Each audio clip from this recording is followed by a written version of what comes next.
سلام اور آداب، امید ہے آپ سب دوست احباب خیر خیریت سے ہوں گے۔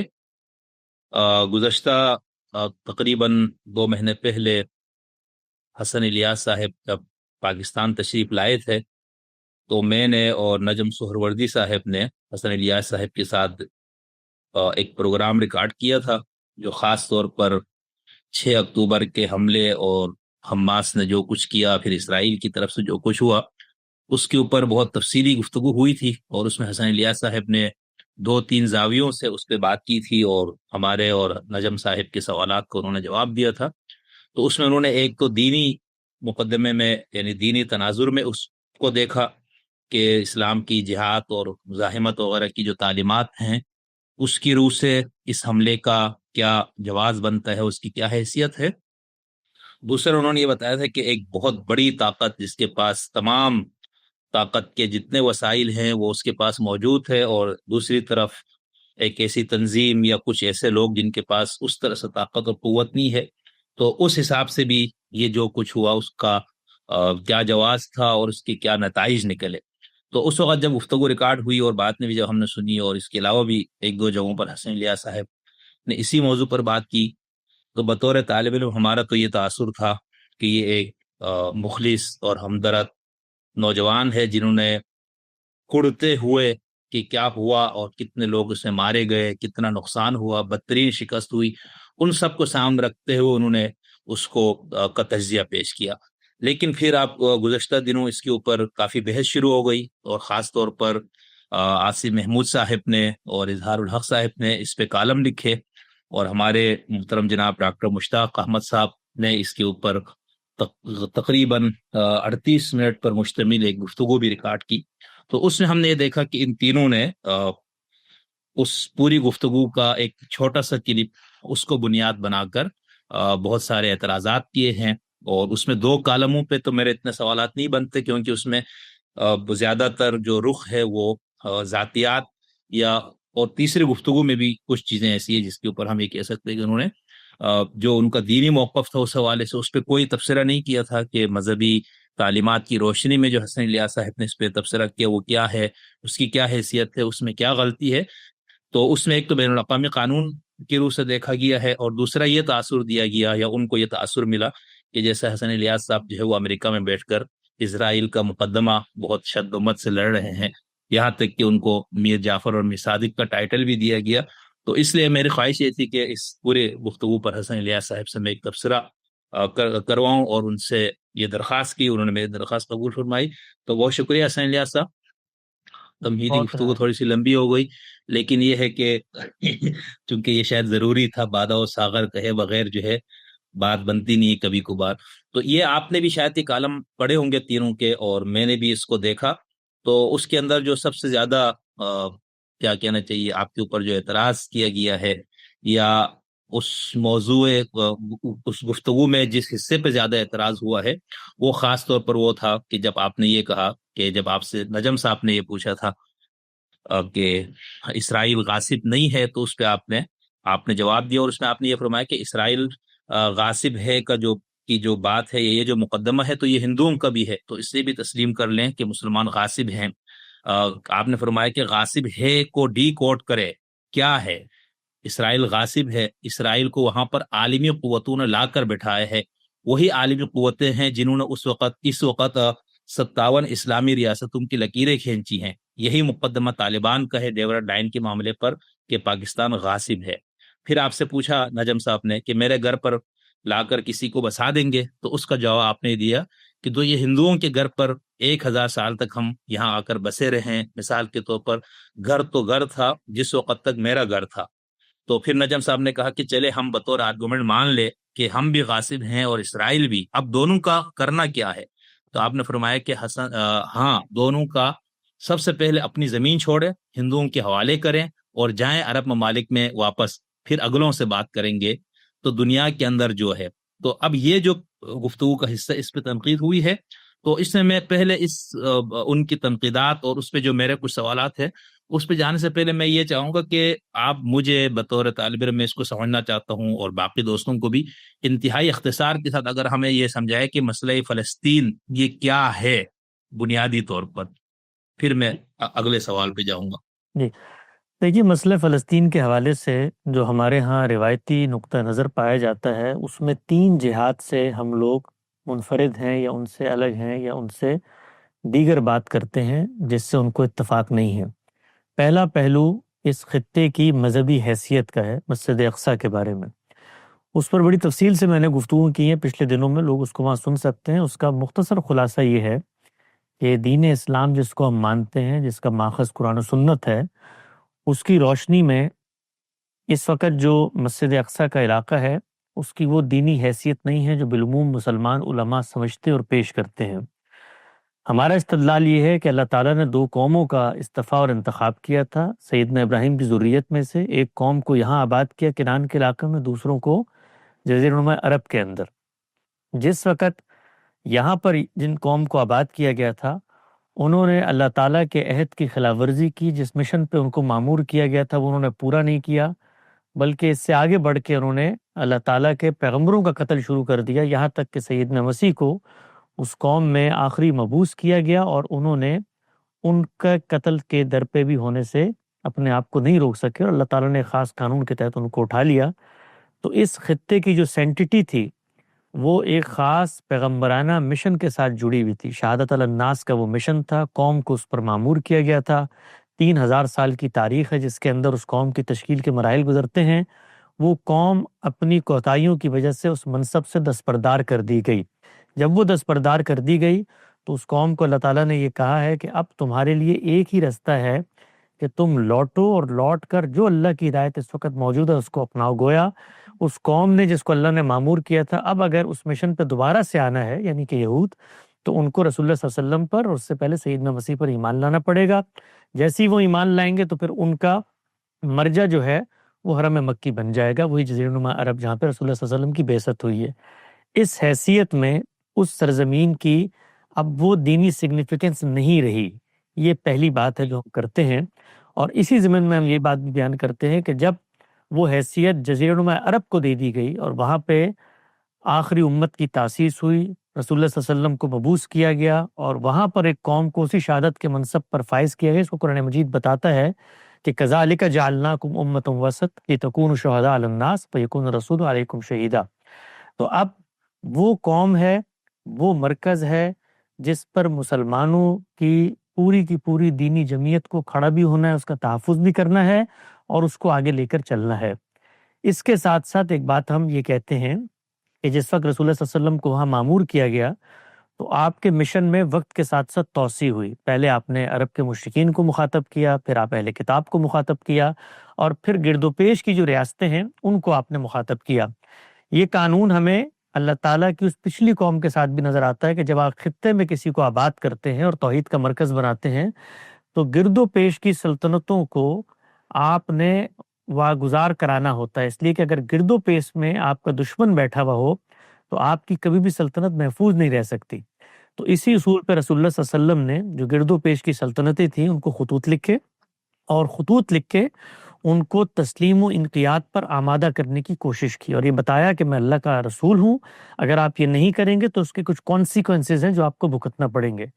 چنانچہ آپ صلی اللہ علیہ وسلم نے دنیا سے رخصت ہوتے ہوئے مسلمانوں کو یہ وصیت کی کہ یہ جو علاقے ہیں ان علاقوں میں بھی اسلام کا جھنڈا بلند ہونا چاہیے ہے اور ان کو محفوظ علاقہ بنا لینا ہے تاکہ جزیرہ نما عرب پر کسی نوعیت کی طاقت کا مستقبل میں کوئی امکان نہ رہے۔ اس پس منظر میں جو رومی سلطنت تھی جس کا یہ پورا علاقہ اس کے زیر نگی تھا، گریٹر شام کا علاقہ جس کے تحت یہ کنار اور فلسطین کا علاقہ بھی آتا ہے، سیدنا عمر کے زمانے میں یہاں پر طاقت کی گئی اور اس شہر کا قبضہ حاصل کر لیا گیا اور یہ پھر صدیوں تک مسلمانوں کے زیر نگی رہا۔ اس کا مقصد کیا تھا کہ آپ جزیرہ نما عرب کو محفوظ کریں۔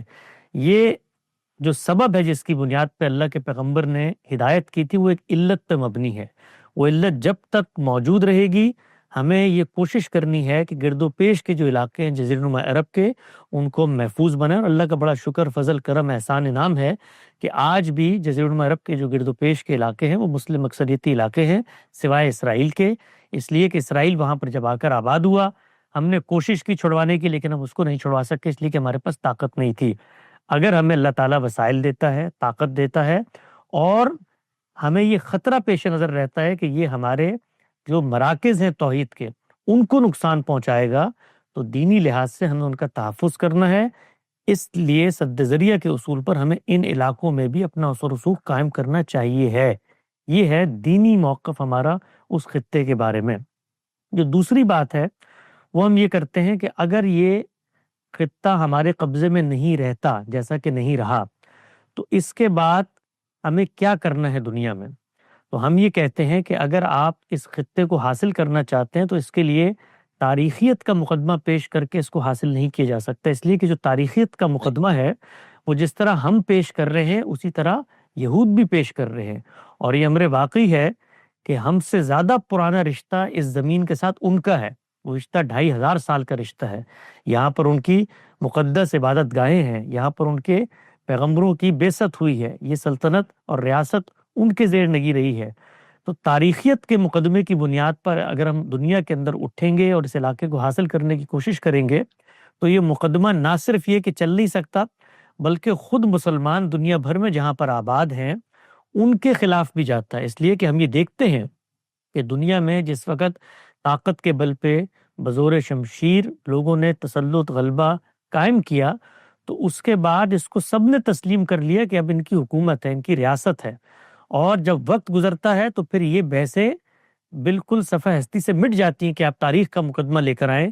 اس کی میں نے مثال دیتے ہوئے تقریب فہم کے لیے اس سوال کے جواب میں جس کا آپ نے ذکر کیا ہے یہ عرض کیا تھا کہ یہ صرف وقت کی بات ہے. اسرائیل کو وہاں پر 70 سال ہوئے ہیں, 2-4 نسلیں اور گزر جائیں گی. خود اس وقت ہمیں بطور مسلمان ان مقدمات کا سامنا ہے. بر صغیر کے اندر آپ دیکھیں ہندوتوا کا جو پورا تصور ہے, RSS کی جو پوری آئیڈیالوجی ہے وہ یہی کہتی ہے کہ بھائی یہ عرب تھے, یہ تاجک تھے, یہ ازبک تھے, یہ افغانی تھے, یہ آ کے ہم پہ حملہ آور ہوئے اور انہوں نے یہاں پر اپنی بزور شمشیر حکومت قائم کر لی, اب ہم ان کو اپنی ریاستوں سے نکالیں گے. یہی مقدمہ افریقہ کی سلطنتوں میں جہاں پر مسلمان گئے ہیں, آباد ہوئے ہیں, وہاں کے لوگ اٹھا سکتے ہیں. یہی مقدمہ سلطنت عثمانیہ کے دور میں جس وقت بے شمار یہ بلکان کی ریاستوں کو فتح کیا گیا وہاں پر آباد کاری کیجیے, مسلمانوں کی ووٹ اٹھا سکتے ہیں. تو یہ مقدمہ جو تاریخیت کا مقدمہ ہوتا ہے کبھی بھی فصل نزاع کا باعث نہیں بنتا. اور اس مقدمے کی حیثیت سے تو جو سامنے والا فریق ہے وہ زیادہ مضبوط مقدمہ لے کر کھڑا ہوا ہے کہ ہم تم سے پہلے یہاں پر آباد تھے, لہٰذا یہ مقدمہ ہمیں پیش نہیں کرنا چاہیے. ہمیں اگر کوئی کام کرنا ہے تو وہ سیاسی حکمت عملی کے تحت ہی ہو سکتا ہے. اگر ہمارے پاس طاقت ہے, قدرت ہے, صلاحیت ہے تو ہم اس علاقے کو حاصل کر لیتے ہیں جیسا کہ یہ علاقہ ہم سے حاصل کیا گیا ہے. ہم سب بھی جانتے ہیں کہ پہلی جنگ عظیم کے خاتمے کے بعد یہ سب علاقہ ہمارے تحت تھا, لیکن جس فریق نے یہ جنگ ہاری ہے سلطنت عثمانیہ جو ان قوتوں کے ساتھ تھا ان سے یہ قبضہ لے لیا گیا اور یہاں پہ برطانیہ عظمیٰ کا قبضہ قائم ہوا. انہوں نے پھر اس کی اپنے لحاظ سے, اپنے مفادات, اپنی سیاسی مصلحتوں کے تحت اس کی تقسیم کر دی. لہٰذا اب یہ تقسیم ہو چکی ہے. اس تقسیم کو اگر آپ نے ریورس کرنا ہے تو ریورس کرنے کے سیاسی طریقے ہیں, اس کو تاریخیت کے مقدمے پہ ریورس نہیں کر سکتے. تو یہ دوسرا پہلو ہے جس میں ہم جو روایتی نقطہ نظر ہے اس سے الگ جگہ پر کھڑے ہوئے ہیں. جو تیسری چیز ہے وہ یہ ہے کہ یہ جو کچھ تقسیم ہوئی ہے یہ ناانصافی کی بنیاد پہ ہوئی ہوگی, یہ ظلم کی بنیاد پہ ہوئی ہوگی, اس میں مسلمانوں کی جو دینی جذبات ہیں وہ مجروح ہوں گے. ممکن ہے کہ وہ جو خطہ وہاں پر موجود ہے ارض مقدسہ کا, وہاں پر جو ہماری اس کے ساتھ تعلق ہے اس میں کمی آئی ہوگی.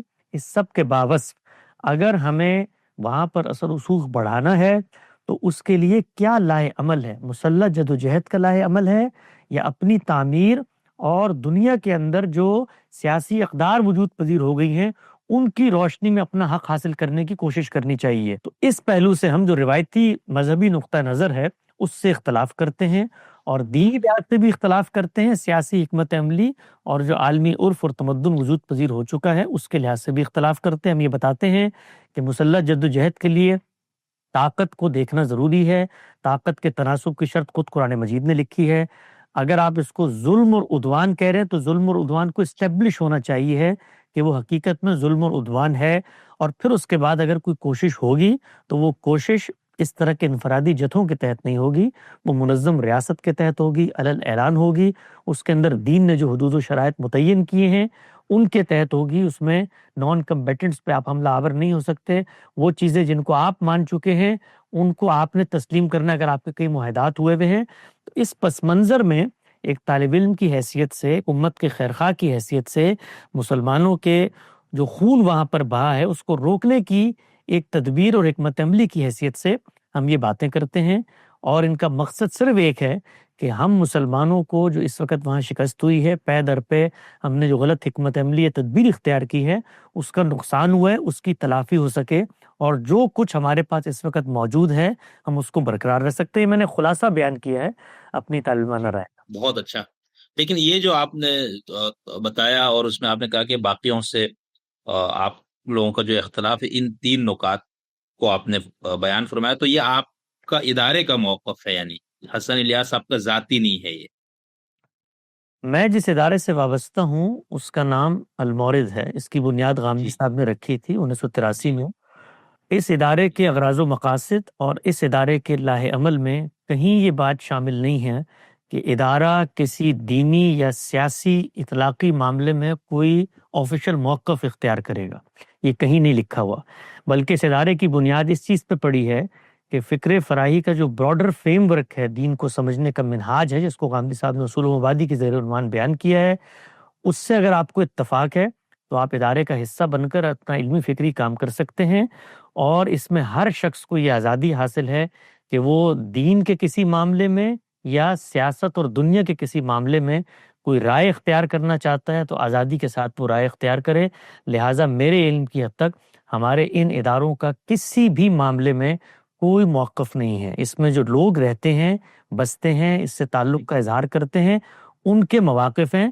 انہی لوگوں میں سے ایک طالب علم چھوٹا سا میں بھی ہوں، اور میں نے اپنا یہ موقف پیش کر دیا۔ میرا موقف کن مناہج پر، کن منابوں پر مبنی ہے، میں نے اخذ و استفادے کے لیے کن صاحبان علم کے شرف تلمس طے کیا ہے، یہ الگ بحث ہے، لیکن ادارے کا اس میں کوئی موقف نہیں ہے۔ اور ادارے کا اگر اس میں کوئی موقف ہو اور ادارہ کوئی پالیسی اپنائے تو پھر ہم ادارے کے ساتھ اپنے تعلق پر نظر ثانی کریں گے، اس لیے کہ ہم جیسے طالب علم کبھی کسی ایسے ادارے کے ساتھ منسلک ہونا علم کی شان کے منافی سمجھتے ہیں جو پہلے سے کچھ تصورات طے کر کے ہمیں پابند کرے کہ ہم نے اس کے مطابق گفتگو کرنی ہے۔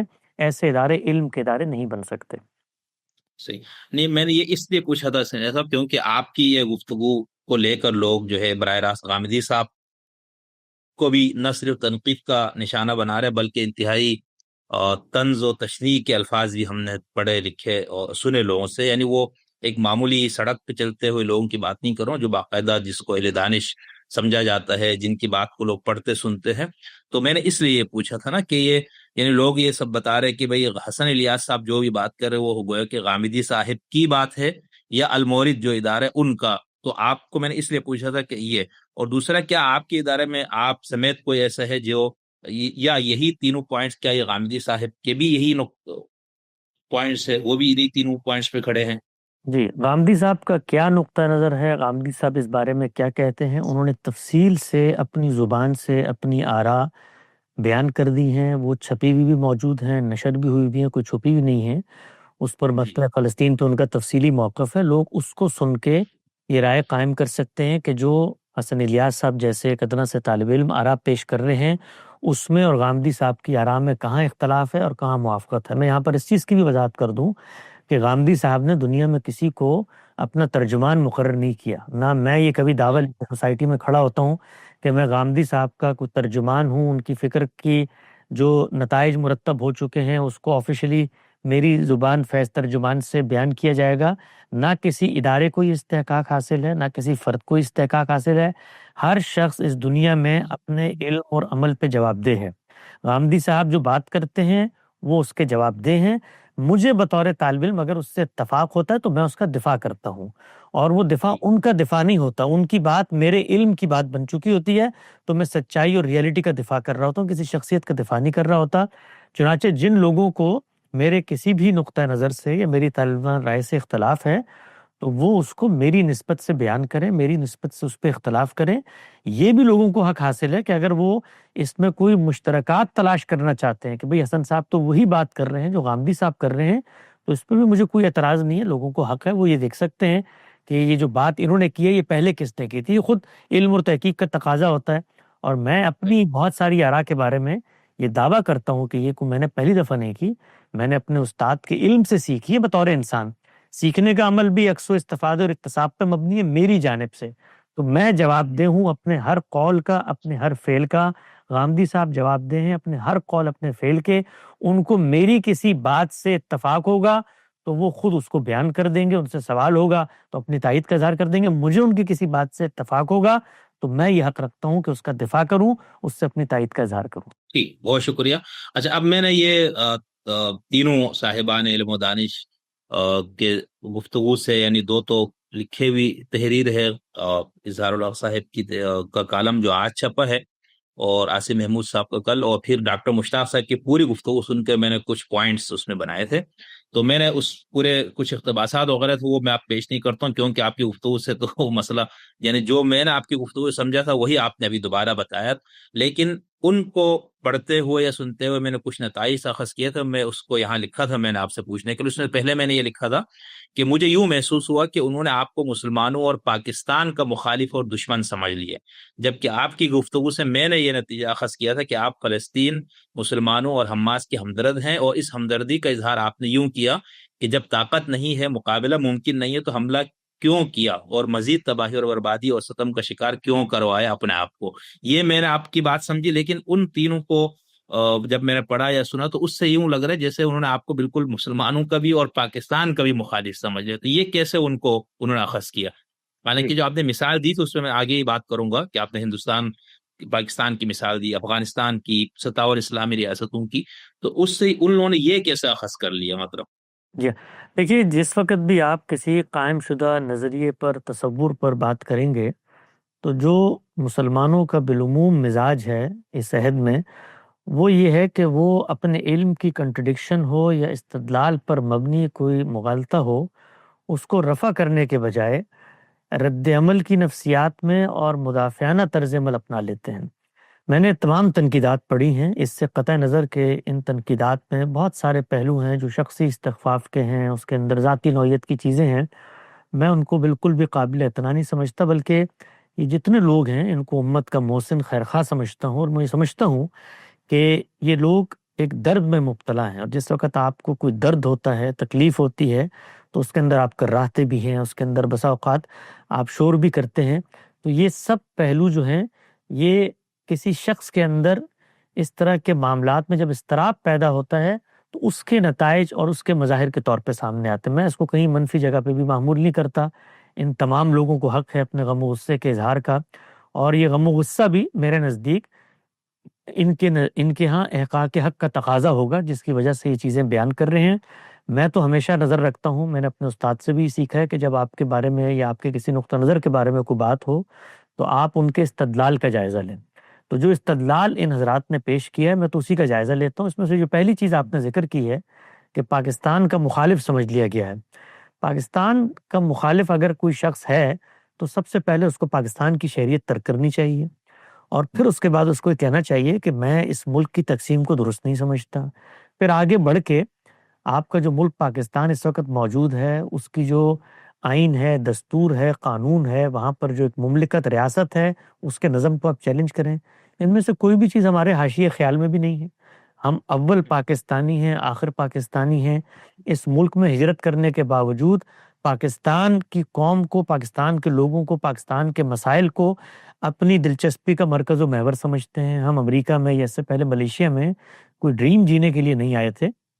غامدی صاحب کو وہاں پر خطرات لاحق ہوئے، میں بطور ایک طالب علم کے چھوٹا سا ان کی اس تحریک سے وابستہ ہوا، تو مجھے بھی وہاں پر کام کرنے کے مواقع میسر نہیں آ سکے، تو ہم ان ممالک میں آئے ہیں۔ ہمارا ان ممالک سے، ان کے اندر جو معاملات ہو رہے ہیں، عالمی سامراج کی جو سازشیں ہیں، ان سے قطعاً سرے سے کوئی تعلق ہی نہیں۔ ہم طالب علم مزاج لوگ ہیں، ہمیں یہاں پر کام کرنے کا موقع ملا ہوا، ہم یہاں بیٹھ کے کام کر رہے ہیں۔ کام وہ کرتے ہیں جو پاکستان میں کر رہے تھے، جو ملیشیا میں کر رہے تھے۔ جو بات میں نے کی ہے اس بات کو استدلال کی بنیاد پر ریفیوٹ کرنا چاہیے۔ جو استدلال پیش کیا گیا ہے وہ استدلال یہ ہے کہ پاکستان تو علامہ اقبال کی امنگوں اور قائد اعظم کی دعاؤں اور یہاں پر ہزاروں مسلمانوں کی قربانی کا نتیجہ ہے۔ یہ جو گفتگو ہے، یہ گفتگو آپ کسی اسمبلی ہال میں کھڑے ہو کر یوم پاکستان کی تقریب میں لوگوں کا جذبات گرمانے کے لیے تو کر سکتے ہیں۔ جو سوالات میں نے اٹھائے ہیں یہ ان کا جواب نہیں ہے۔ میرا سوال یہ ہے کہ یہ مقدمہ جو کہ خود آپ تسلیم کرتے ہیں کہ اس وقت ہندوستان کے اندر انتہا پسند مذہبی گروہ پیش کرتے ہیں تاریخیت کا مقدمہ کہ ہم یہاں پر پہلے سے تھے، یہ باہر سے آئے ہیں. تو وہ جو مقدمہ ہے، وہ مقدمہ کیا ہم نہیں مانتے؟ اگر نہیں مانتے تو پھر ہمیں اس مقدمے کو خود بھی کسی دوسرے معاملے میں پیش نہیں کرنا چاہیے. یہ استدلال. اس استدلال کا کیا جواب ہے؟ اس استدلال کا جواب یہ ہے کہ پاکستان تو ووٹ کی طاقت سے بنا تھا. بھائی وہ جو نسل یہاں پر آباد تھی، جو لوگ یہاں پر آباد تھے، وہ یہاں کے باسی تھے. آپ کہتے ہیں جی وہ تو یہاں پیدا ہوئے تھے جنہوں نے فیصلہ کیا، تو اسرائیل میں بھی اس وقت دوسری نسل چل رہی ہے، وہ بھی وہیں پیدا ہوئے ہیں، اسی خطے میں پیدا ہوئے ہیں بہت سارے لوگ. تو اس طرح کے جو مقدمات ہوتے ہیں ان کی بنیاد پہ کبھی فیصلہ نہیں ہوتا. میں بھی یہی کہہ رہا ہوں جو آپ بات کر رہے ہیں کہ پاکستان یہاں کی نسل نے بنایا، یہاں پر لوگ آ کر آباد ہو چکے تھے، صدیوں سے آباد ہیں، ہمارے آبا نے خواب دیکھے، 10 چیزیں ہوئیں. تو یہی مقدمہ آپ دوسری جگہ پر بھی لے کے جائیں اور یہ مانیں کہ وہاں پر ایک قوم آباد تھی 2500 سال تک، وہ قوم وہاں سے نکالی گئی، اس کے ساتھ دنیا بھر میں ظلم ہوا، اور اس کے بعد عالمی فاتحین نے اپنے مقاصد کے تحت سے ہی ان کو لا کر وہاں پر آباد کر دیا. آباد کاری بھی کوئی انصاف کے تقاضوں کے مطابق نہیں ہوئی، سرحدی حدود بندی بھی انصاف کے تقاضوں کے مطابق نہیں ہوئی. انہوں نے دنیا بھر سے اپنے مذہب اور اپنی نسل کے لوگوں کو وہاں پر دوبارہ سے آباد کیا. اس پر آپ کو اعتراض ہو سکتا ہے، جو چاہیں اعتراض کریں، لیکن تاریخیت کا مقدمہ اگر آپ پیش کریں گے تو اس مقدمے میں صرف وقت کا فرق ہے. یہ تو آپ اپنے آپ کو خوش اور مطمئن کرنے کے لیے کہتے ہیں نا کہ مثال کے طور پہ ہم تو 1000 سال سے ہندوستان میں آباد ہیں. کیا RSS اور ہندوتوا اس مقدمے کو اس بنیاد پہ مانتی ہے؟ کیا وہ اورنگزیب عالمگیر کے وہاں پر جو فیصلے تھے ان کو تسلیم کرتی ہے؟ وہ نہیں تسلیم کرتی. تو پھر کانٹرڈکشنز میں نہ جئیں، پھر آپ حقائق کی دنیا میں آئیں. جو دوسری بات میں نے کی جس پر بہت لوگوں نے غم و غصے کا اظہار کیا، وہ یہ ہے کہ بھائی یہ فیصلہ جو ہو گیا، اس فیصلے کو عالمی سامراج نے کیا. یہ عالمی سامراج نے کسی ایک جگہ پر فیصلہ نہیں کیا، بے شمار جگہوں پر فیصلہ کیا. وہاں پر سرحدی تنازعات ہیں، آج تک کرد اپنے ملک کو تلاش کرتے ہیں کہ ہم کس کا حصہ ہیں. میں نے مثال دی تھی آپ سے اس گفتگو میں جو نجم صاحب کیا ہوئی کہ خود ہمارے اس خطے کی جو تقسیم ہوئی ہے، یہ تقریب فہم کے لیے مثال تھی، سمجھانے کے لیے مثال تھی کہ اس کی ٹیریٹری کے بارے میں، بارڈر کے بارے میں ہم بھی کہتے ہیں اور ہمارا پڑوسی ممالک بھی کچھ باتیں کہتا ہے. وہ اس کو انصاف کے مطابق نہیں سمجھتا. تو اگر وہ انصاف کے مطابق نہیں سمجھتا تو کیا تاریخیت کی بنیاد پر وہ یہ مقدمہ لے کر آ جائے کہ جی ہم اٹک کے وہاں پل پار تک اپنی ریاست کا اعلان کر دیتے ہیں اور مستقل اس کشمکش میں رہے کہ یہ خطہ میں نے واگزار کرانا ہے؟ کیا تاریخی مقدمات ان چیزوں کو ثابت کرتے ہیں؟ اگر کرتے ہیں تو پھر ہمیں کم سے کم کانٹرڈکشن میں نہیں جینا چاہیے. ہمیں تاریخیت کی بنیاد پر جس کا جو مقدمہ ہے وہ مان لینا چاہیے. اگر ان کو اٹک سے یہاں تک کی سرحد چاہیے تو اٹھا کے ان کو دے دیں. ہندو ہمیں کہتے ہیں اپنے ملکوں میں واپس چلے جائیں تو واپس چلے جائیں، اگر مقدمہ تاریخیت کی بنیاد پہ. اگر نہیں ہے تو پھر آپ عملی حقائق کی بات کر رہے ہیں، قائد اعظم کی بات کر رہے ہیں، اقبال کی بات کر رہے ہیں. تقسیم ہند مسلم لیگ 1906 میں بنی، 1906 اور 1947 ہی کا فرق ہے نا. یعنی آپ ہی کہتے ہیں کہ ہم نے تو یہ حصہ سیاسی جدوجہد سے لیا ہے، تو بھائی اس کو 100 سال گزر گئے، وہ دوسروں کے 70 سال گزر گئے. اور پھر اس کے بعد دنیا کے 165 ممالک ہیں اس وقت، ان میں 7 مسلمان ممالک ہیں. کیا وہ مقدمہ تاریخیت کی بنیاد پر لے کر کھڑے ہوئے ہیں کہ جی یہ خطہ چونکہ مسلمانوں کے پاس تھا اس لیے بھی کسی اور کو نہیں مل سکتا؟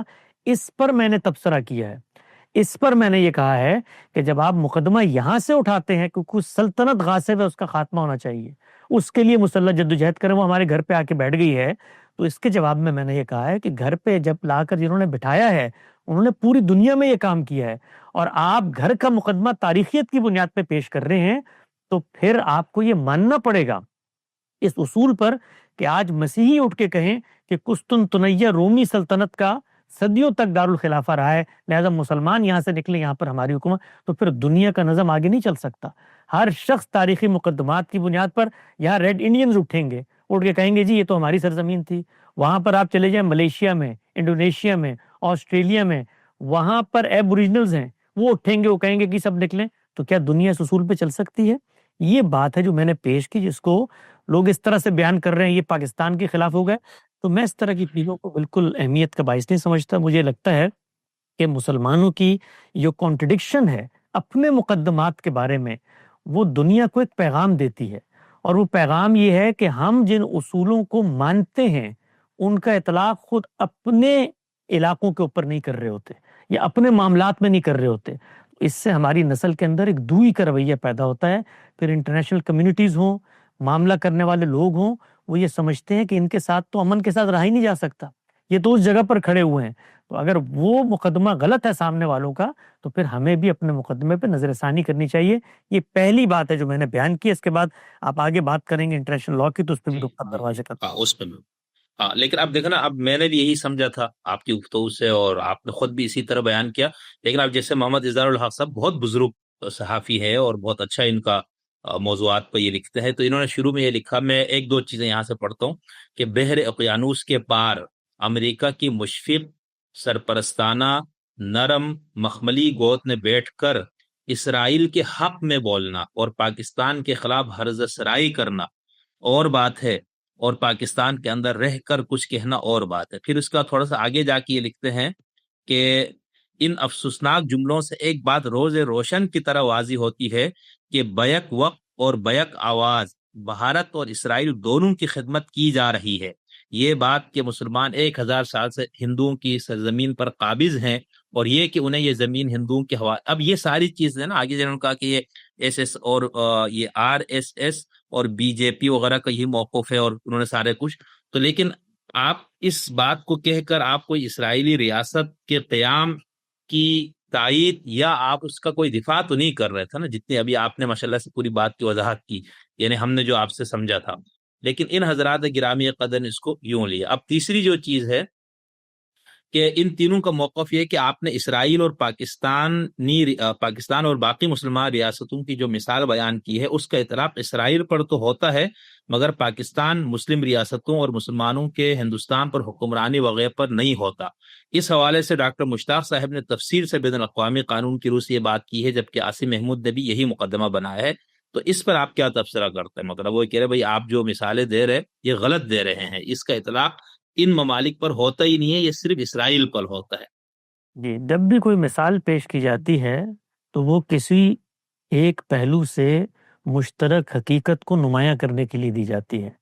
قرآن مجید نے بھی اس پہلو کو واضح کیا ہے کہ جب ہم مثال بیان کرتے ہیں تو یہ ہمارے سامنے والے کیا کہتے ہیں، تو مچھر و مکھی کی مثال بیان کر رہے ہیں. تو وہاں بیان کیا کیا گیا ہے کہ مثال کے اندر ممثل لہو کوئی پہلو ہوتا ہے جس کی طرف توجہ دلانا مقصود ہوتا ہے. میں کوئی پاکستان کے دستور کی بات کر رہا ہوں، پاکستان کی ریاست کے خاتمے کی بات کر رہا ہوں، میں پاکستان کے نظام کو تلپٹ کرنے کی بات کر رہا ہوں، میں یہ کہہ رہا ہوں کہ ہندوتوا اور BJP کا مقدمہ ٹھیک ہے، پاکستان کا خاتمہ ہو جانا چاہیے، یہ بات کر رہا ہوں. جو بات میں کر رہا ہوں وہ ایک پہلو سے لوگوں کو توجہ دلانے کے لیے، تقریب فہم کے لیے ہے کہ تاریخیت کا مقدمہ اگر اصول میں مانا جائے تو پھر کنسسٹنٹ رہا جائے گا. اگر یہ مقدمہ ہم وہاں پیش کرتے ہیں تو پھر یہاں پر وہ مقدمہ ہمارے خلاف پیش کیا جائے تو ماننا پڑے گا اس کو. نہ ماننے کی وجوہات کیا ہوں گی؟ صرف یہ وجوہات ہوں گی کہ آپ پاکستانی ہیں، علامہ اقبال نے خواب دیکھ لیا ہے، یہاں پر لوگوں نے خون کی قربانی دی ہے. کیا یہ مقدمات ہوں گے؟ تاریخیت کا مقدمہ تو تاریخی اصولوں پر طے ہوگا. اس کو ایک اور سادہ مثال سے آپ سمجھیں. مثال کے طور پہ ہندوستان کے اندر ہندوؤں کا کیا مقدمہ تھا کہ بابری مسجد جو ہے وہ رام مندر کی جگہ پہ تعمیر کی گئی ہے. اب یہ تاریخیت کا مقدمہ ہے. اب انہوں نے اس کے جواب میں کیا کیا کہ جس وقت ریاست نے ان کا ساتھ نہیں دیا تو انہوں نے بزور طاقت اس کو گرانے کا فیصلہ کیا. اب مجھے یہ تمام حضرات بتائیں، کیا یہ اس چیز کو درست سمجھتے ہیں؟ نہیں درست سمجھتے. اس لیے کہ وہاں پر کوئی ہو بھی رام مندر تو اب ایک مسجد تعمیر ہو چکی ہے، وہ مسجد وہاں پر کھڑی ہوئی ہے، مرور زمانہ سے وہ مندر مٹ چکا ہے، صدیاں بیت چکی ہیں. اب اگر آپ اس بنیاد پر پیچھے جاتے ہیں اور بنیادیں تلاش کرتے ہیں اور کچھ مل بھی جاتی ہے بنیاد، تو کیا ہم یہ مقدمہ تسلیم کرتے ہیں کہ بابری مسجد کو گرا کے رام مندر تعمیر ہو جانا چاہیے؟ نہیں تسلیم کرتے. کیوں تسلیم نہیں کرتے؟ اصول یہ ہے کہ یہ جو تاریخی حقائق ہوتے ہیں یہ زمانے کے بدلنے سے جو عملی ریئلٹی سامنے آتے ہیں ان کی روشنی میں دیکھا جانا چاہیے. یہی مقدمہ ہم ہندوستان میں پیش کرتے ہیں کہ بھائی ٹھیک ہے، یہاں پر ہندوؤں کی سلطنت تھی، ہم لوگ اس وقت حملہ آور ہو کر آئے، اور ہم لوگ کیا حملہ آور ہو کر آئے؟ دنیا کے اندر اس وقت یہی عرف تھا، یہی تمدن تھا، یا آپ حملہ آور ہوں گے یا آپ پر کوئی حملہ کر دے گا. تو ہم لوگ حملہ آور ہو کر آئے، ہم نے 1000 سال تک آپ پر حکومت کی. اس کے بعد ہم پر حکومت کرنے کے لیے، ہم دونوں پر حکومت کرنے کے لیے ہم سے طاقتور ایک تیسری سلطنت آ گئی، برطانیہ عظمیٰ کی سلطنت، ایسٹ انڈیا کمپنی. اس نے ہم پر حکومت کی. اس حکومت کو بھی آخر یہاں 100 سال لوگوں نے گوارا کیا. تسلیم کیا. تو یہ جو ساری بات کی جاتی ہے یہ اس لیے کی جاتی ہے کہ اگر آپ اس کو نہیں تسلیم کرتے تو اس کے بعد کا جو فساد ہے، جو مفسدہ ہے، وہ اس سے بہت بڑھ کر ہے، اور وہ بڑھ کر صرف ایک پہلو سے نہیں ہے، پوری دنیا میں ہے. مسلمان ہر جگہ پر جا کر آباد ہوئے ہیں صرف اس لیے کہ میں مسلمان ہوں. میں یہ مقدمہ پیش کروں کہ مجھے تو ہر جگہ جا کر آباد ہونے کی اجازت ہے، باقی کسی کو آباد ہونے کی اجازت نہیں ہونی چاہیے. یہ افریقہ کے سارے ممالک میں مسلمان جا کے آباد ہوئے ہیں. آپ مطالعہ کریں، میں تاریخ کا ایک بہت ہی چھوٹا سا طالب علم ہوں. سلطنت عثمانیہ نے جن جن جگہوں پہ طاقت کی ہے، وہاں سے کیسے وہاں کے مقامی باشندوں کو نکال کے مسلمانوں کو، ترکوں کو بسایا گیا ہے. ہم لوگ اسپین میں اتنے لمبے عرصے تک حکومت کرتے رہے، تو یہ تاریخیت کا مقدمہ ہم وہاں پر بھی لے کے جائیں. وہاں پر جو مسیحی موجود ہیں وہ یہی تاریخیت کا مقدمہ اس وقت بھی پیش کر رہے تھے کہ یہ باہر سے آگے ہیں.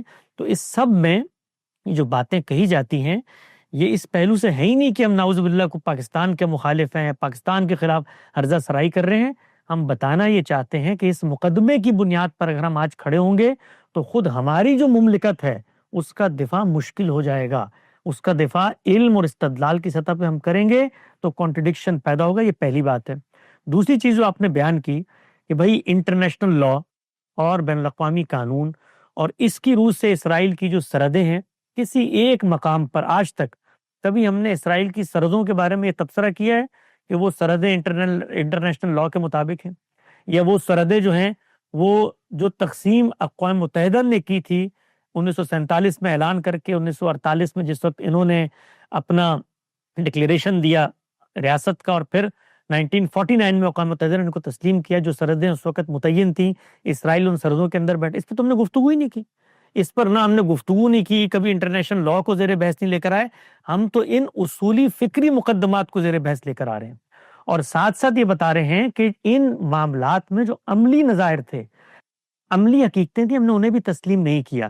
تو انٹرنیشنل لا کے نتیجے میں جو کچھ ہمیں ملا تھا، ہم نے اس کو مان کر کوئی جدوجہد کی، کوئی کوشش کی کہ ہم اپنے حصوں کو مستحکم کریں، ہم نے نہیں کی.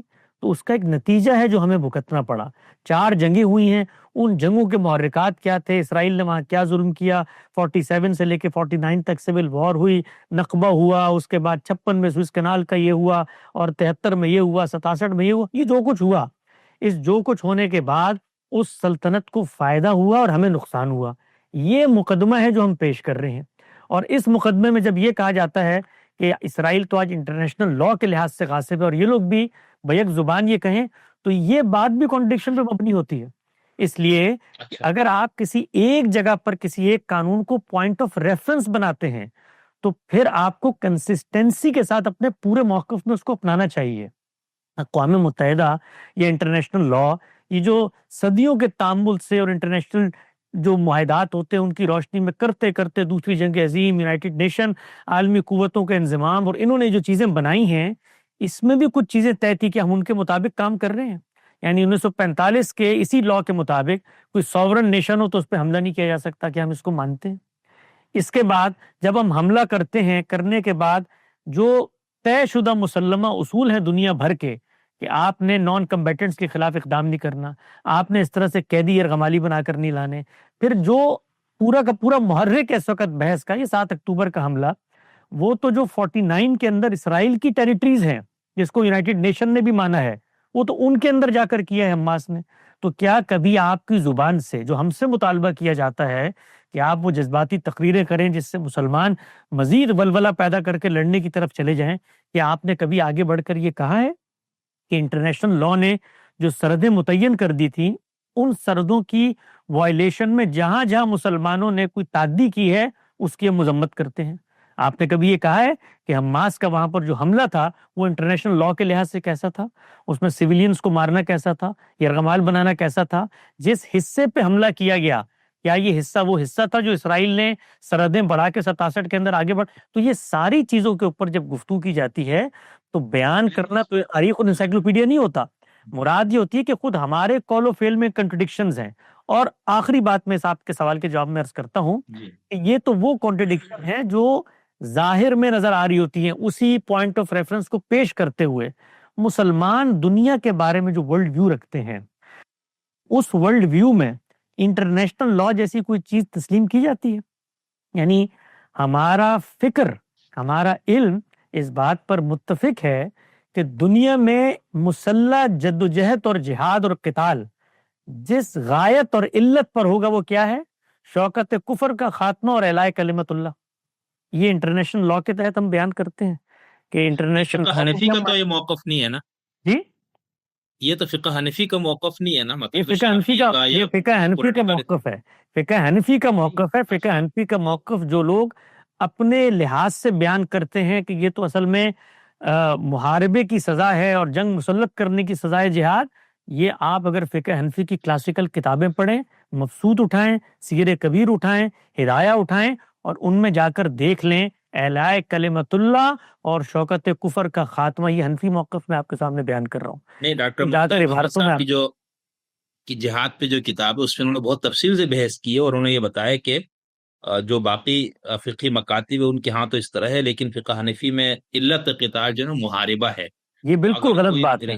یہ فقہا اچھا، کی نسبت سے وہ بات کہی جاتی ہے کہ جو ان کے علم میں موجود نہیں. اس میں ایک اور پھر گھپلا ہوتا ہے. وہ گھپلا یہ ہے کہ چونکہ ایک طرف انٹرنیشنل لا ہے، عالمی عرف ہے، اس کے اندر آپ نے اپنی فقہ کی ایڈجسٹمنٹ کرنی ہے، تو آپ کیا کرتے ہیں؟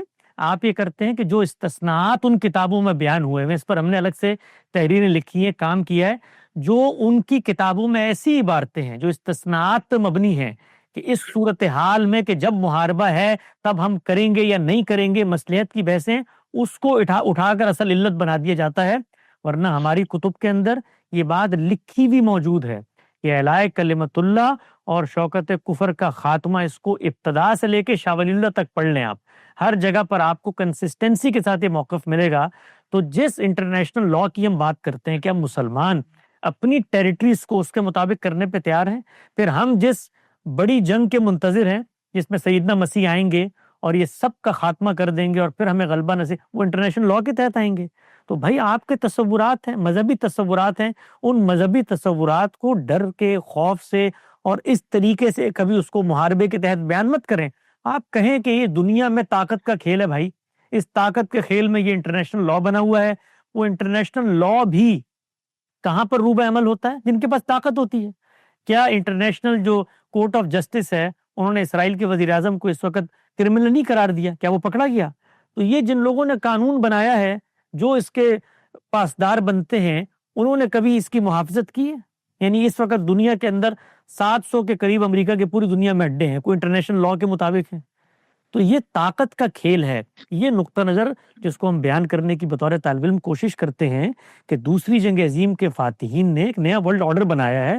اس کے اندر انہوں نے اپنی مصلحتوں کے تحت خود آپس میں وہ لڑ کے تھکے ہوئے تھے، کچھ چیزیں بیان کی، کچھ ان کے مفکرین کے یہاں سیاسی اقدار ڈیولپ ہوئی، کچھ قانون کی حکمرانی کی بات ہوئی، کچھ جمہوریت کو انہوں نے مانا، کرتے کرتے کوئی تھوڑی سی اسپیس ہمیں دی ہے.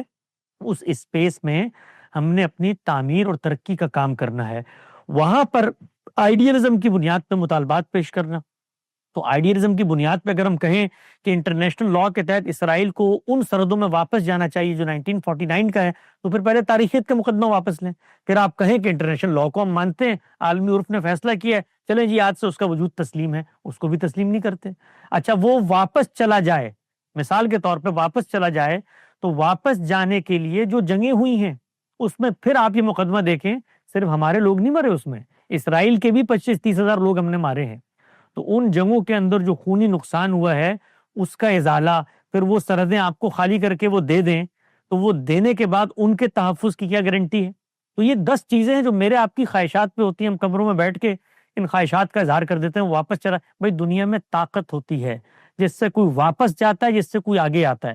ہم بھی طاقت کے بل پر آگے آئے تھے، آج ہندوؤں کے کہنے سے واپس نہیں جائیں گے، اس لیے کہ اب ہماری یہاں پر مٹی ہے، ہمارا اثر رسوخ ہے، ہماری ریاستیں بن چکی، ہماری نسلیں یہاں پہ پروان چڑھی ہیں. تو یہ دنیا ان اصولوں پہ چلتی ہے. انصاف، آئیڈیلزم، انٹرنیشنل لا کے تحت تقاضے، گالیاں دینا، حملے کرنا، اس سے اگر آپ کو کچھ حاصل ہونا تھا تو آپ حاصل کر کے وہ پروڈکٹ ہمیں دکھا دیتے اور ہمیں بتاتے کہ آپ لوگ جو بزدلانہ گفتگو کرتے ہیں اس کا نتیجہ یہ نکلا ہے کہ ہم لوگوں کی جرت، ہمت، فتوت اور جذبہ جہاد کے شوق نے آج مسلمانوں کو پوری دنیا میں غلبہ دے دیا ہے. تو ہماری گفتگو تو 4 لوگ بھی نہیں سنتے، ہم نے کون سے لوگوں کو روکا ہے؟ آپ اس اسٹریٹجی پہ 70 سال سے کاربند ہیں.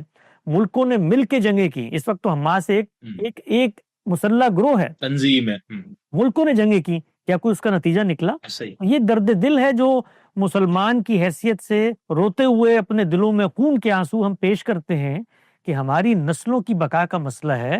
جو کچھ ہمیں حاصل ہے وہ جا رہا ہے، جو شہر اس وقت ہمارے پاس تھا وہ بھی ہمارے ہاتھوں سے نکل گیا. تو اس خطے کے بارے میں اگر ہمارے دل میں حساسیت ہے تو ہم جوش کے بجائے ہوش سے کام لیں. اچھا اسرار صاحب، سوری میں اصل موضوع سے ہٹ رہا ہوں، کیونکہ ضمناً آپ نے فقہا کو ان کا ذکر کیا، اس میں ہم جیسے 3 علتیں پاتے ہیں نا. ایک تو یہ کہ محض کفر علت قتال ہے، جب تک کفر کا خاتمہ نہ ہو آپ نے لڑنا ہے. دوسرا شوکت کفر ہے. تیسرا محاربہ. تو اب یہ جو آپ نے جن کو کہا کہ یہ عالمی قوانین اور اس کے مطابق یا موافق بنانے کے لیے انہوں نے تعویلیں کی، تو ان کا یہ خیال ہوگا نا کہ شوکت کفر کا مطلب یہ ہے کہ اگر وہ اسلام کی تبلیغ، اس کے پھیلاؤ کے راستے میں رکاوٹ ڈالے تو یہ محاربہ ہی ہے، سمجھ لے. تو اس بنیاد پہ انہوں نے اس کی تعویل ایسے کی ہوگی. تو یہ تو ٹھیک ہے کہ اگر ایک کافر ریاست کو شوکت، قوت، پاور حاصل ہے اور اس پاور، قوت اور شوکت کی بنیاد پہ وہ آپ کے دین کی تبلیغ میں رکاوٹ ڈالے یا آپ کو دین پر عمل کرنے میں وہ مزاحم ہو جائے، تو یہ باقاعدہ جنگ کا اعلان ہے.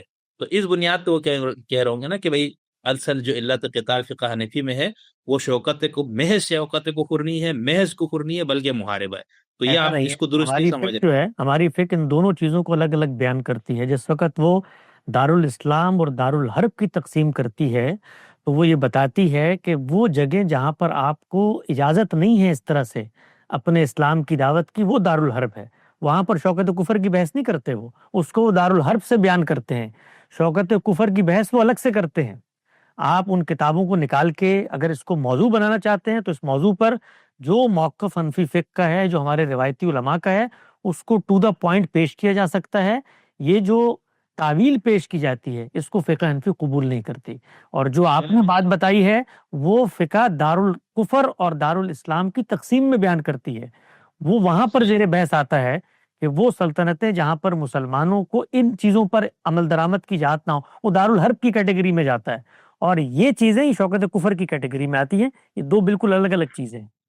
چلے میں اس پہ، چونکہ ابھی موضوع گفتگو یہ نہیں ہے، لیکن میں اس پہ آپ سے پھر ٹائم لوں گا کسی دن کہ میں صرف اسی پہ ہم بات کریں گے، اور یہ میں اپنی الجھن بھی، اور ہو سکتا ہے باقی لوگوں کو بھی اس پہ الجھن ہو تو وہ ہم دور کریں. اچھا دوسرا آپ نے یہاں پر یہ فرمایا نا کہ جو اسرائیل پہ حملہ کیا حماس نے یا کسی بھی اور ایسی ریاست پر، تو ریاست پر کسی آزاد مملکت پر حملہ کرنا یہ بھی عالمی قانون کی روح سے جائز نہیں ہے، درست نہیں ہے. ٹھیک ہے.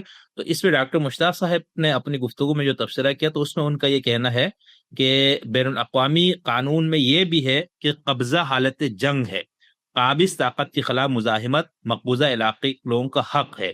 1967 میں جو علاقے اسرائیل نے قبضے میں لیے ہوئے ہیں، غزہ، مغربی کنارہ، یروشلم شامل ہے، کچھ علاقے چھوڑ دیے. اب یہ اقوام متحدہ کا سرکاری موقف ہے کہ 1967 میں اسرائیل نے جن علاقوں کو قبضے میں لیا وہ مقبوضہ علاقے ہیں.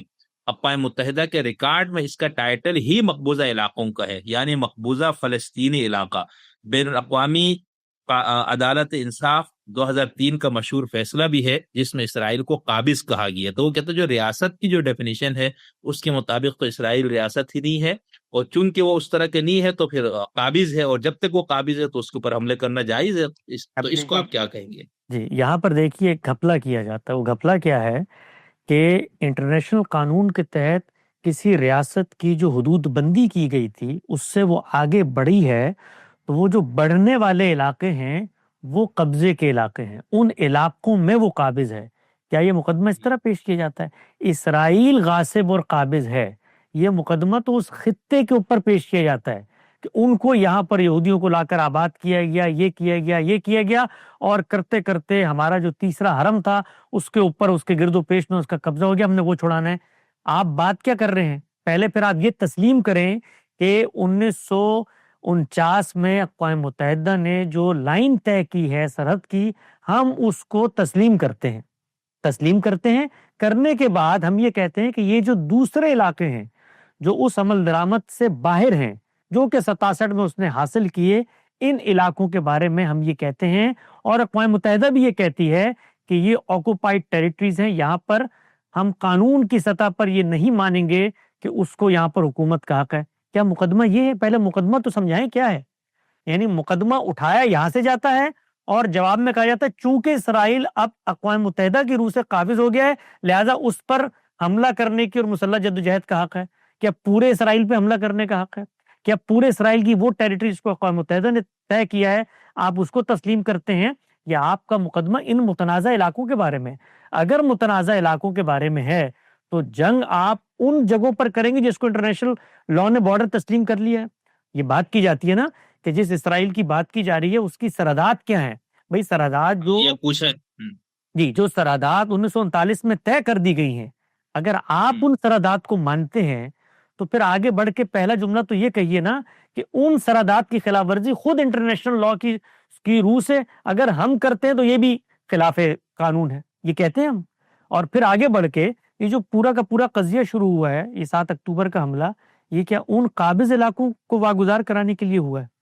آپ جو مینیفیسٹو پڑھتے ہیں جس پر اتنا لمبا عرصہ وہاں پر مزاحمتی تحریک اٹھی ہے، وہ اس مقدمے پر مبنی ہے کہ ہم اس کو مانتے ہیں کہ جی 2 اسٹیٹ ہونی چاہیے اور اس کے بعد یہ آکوپائڈ ٹیریٹریز ہیں، ان کے بارے میں آپ فیصلہ کریں. ابھی میں اس پہ نہیں آتا کہ مسلح جدوجہد کا حق حاصل ہو جانے کے بعد کیا لازماً مسلح جدوجہد کرنی چاہیے یا نہیں کرنی چاہیے، یہ الگ بحث ہے حکمت عملی اور تدبیر کی، اور اس میں کوئی دینی بحثیں بھی ہیں.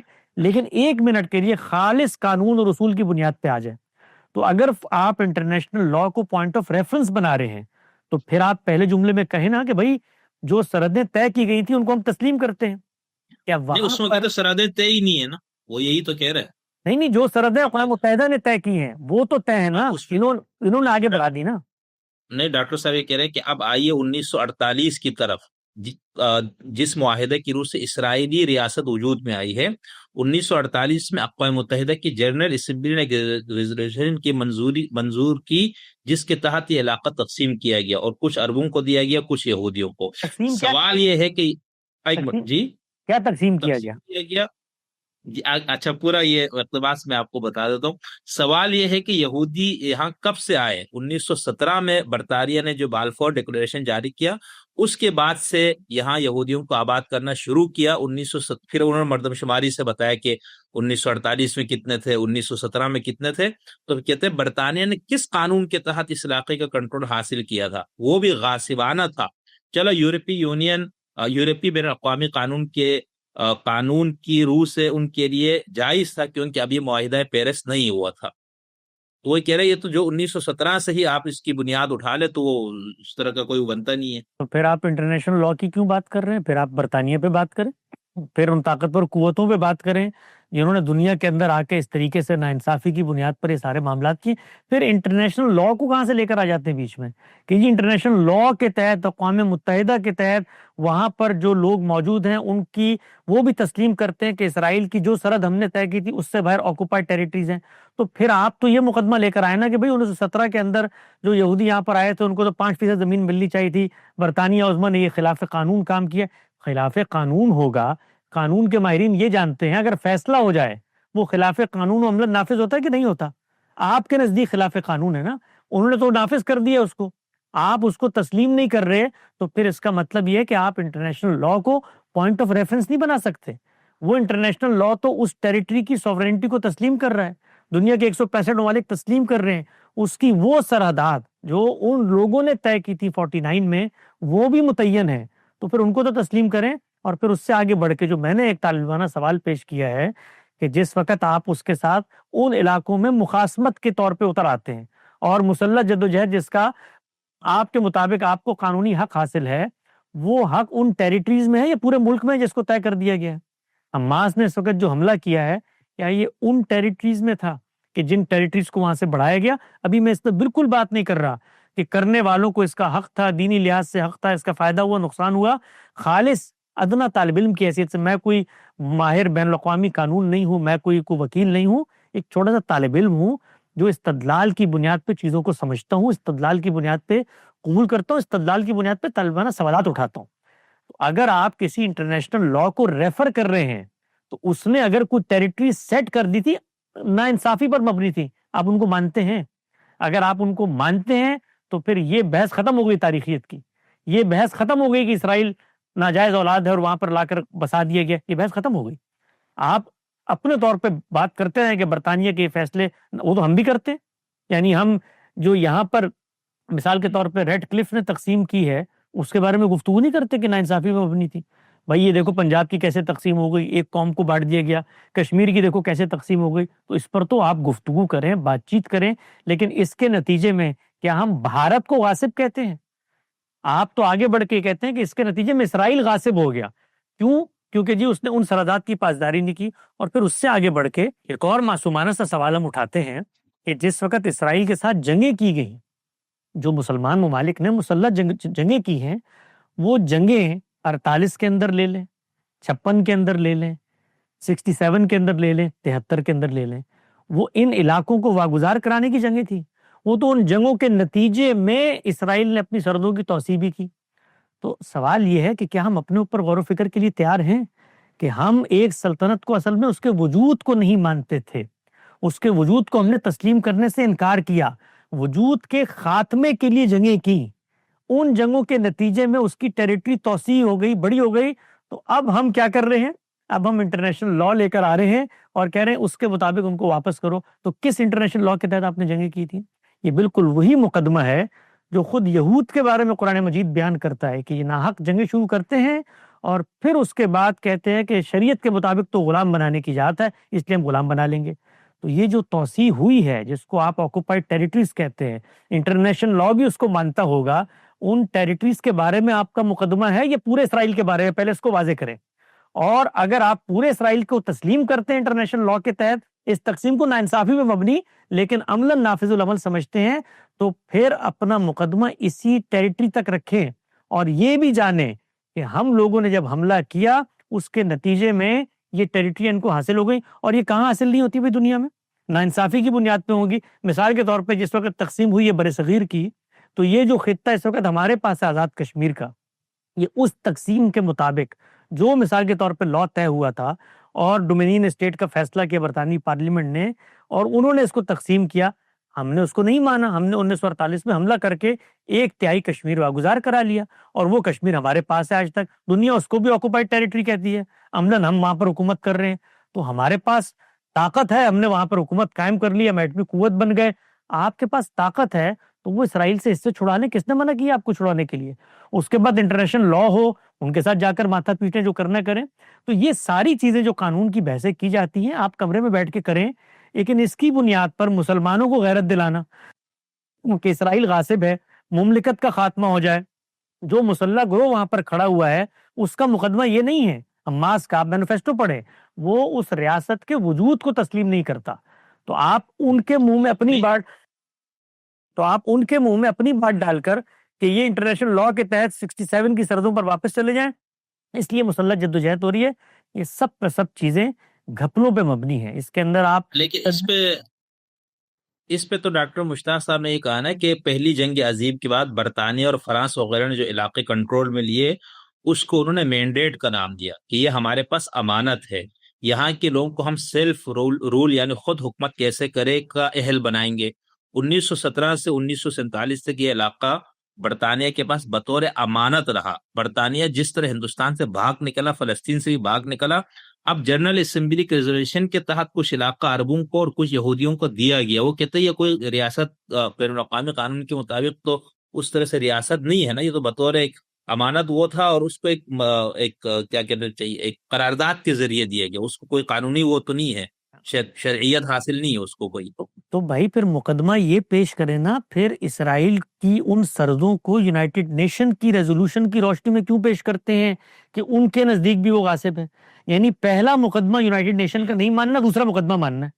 پہلے مقدمے میں مینڈیٹ کی بحث کرنی ہے اور دوسرے مقدمے میں انٹرنیشنل لا اور یونائٹڈ نیشن کی بحث کرنی ہے. تو پھر آپ دونوں مقدمات نہ مانیں نا, استدلال میں کنسسٹنٹ تو رہیں. یعنی پہلا مقدمہ اس پر مبنی ہے کہ یہ حق نہیں تھا اقوام متحدہ کو, اور دوسرا مقدمہ اس میں مبنی ہے کہ اقوام متحدہ بھی ان سرحدات سے باہر اس کو غاصب مانتا ہے. مقدمہ ہے کیا؟ مقدمہ پہلا ہے تو دوسرا مقدمہ پیش کرنے کا کوئی محل باقی نہیں رہتا, اور مقدمہ اگر دوسرا ہے تو پہلی بات کرنے کا کوئی محل باقی نہیں رہتا. پہلی بات پھر آپ کا سیاسی تجزیہ ہے. وہ آپ کہیں کہ برطانیہ یہ ظلم کی بنیاد پہ کیا, ان کو اگر یہاں کے لوگوں کو سیلف رول دینا تھا تو یہاں پہ سے کیوں جلدی نکل کے بھاگ گیا, یہاں پہ لوگوں کو مضبوط کرنا چاہیے تھا, انصاف کی بنیاد پہ یہ ہونا چاہیے. وہ ساری بحث اب کریں, اس بحث میں ہم کو برطانیہ کے نہیں، وہ یہ کہہ رہا کہ یہ وہ کہہ رہا اقوام متحدہ میں سے ایک صرف قرارداد کے ذریعے ہی ہوا ہے نا، تو محض قرارداد قرارداد کی پاس بنیاد پہ کرنے تو کے نہیں بعد بنتا۔ دنیا میں کچھ ہوا ہے کہ نہیں ہوا؟ اقوام متحدہ اس کو ایک سوورن نیشن تسلیم کرتا ہے کہ نہیں کرتا؟ 49 کے اندر کیا ڈکلیئر کیا اقوام متحدہ نے؟ دنیا کے 165 ممالک اس کو کیا مانتے ہیں؟ یعنی وہ جو اقوام متحدہ ہے وہ اس کو سوورن نیشن مانتی ہے کہ نہیں مانتی؟ سوال یہ ہے۔ آواز آ رہی اصولی طور پر کیا؟ جی جی جی، آواز آ رہی ہے۔ نہیں تو اصولی طور پر کیا وہ ایک آزاد ریاست قانونی طور پر ہوتا ہے جو اقوام متحدہ کا چارٹر یا اس کا جو قانون ہے؟ بالکل ہوتا ہے۔ وہ تو یہ کہہ رہے اس کے مطابق وہ آپ ریاست نے ہی نہیں ہے۔ آپ نے کس کو تسلیم کروانا ہے کہ ہم آزاد ریاست ہیں؟ دنیا کی ریاستوں کو۔ آزاد ریاست آپ بیٹھ کے کسی کتاب میں نہیں لکھ دیتے کہ میں آزاد ریاست ہوں اور اب اس کو تاریخ اور فلسفہ طے کرے گا۔ دنیا کے اندر جو ریاستیں موجود ہیں انہوں نے یہ بتانا ہوتا ہے کہ ہم آپ کو تسلیم کرتے ہیں نہیں کرتے۔ انہی ریاستوں کا مشترک نظم ہے اقوام متحدہ کی صورت میں۔ اس اقوام متحدہ نے اس کو ایک سوورن اسٹیٹ کے طور پہ تسلیم کیا ہے۔ 165 ممالک نے دنیا میں اس کو ایک سوورن اسٹیٹ کے طور پہ تسلیم کیا ہے۔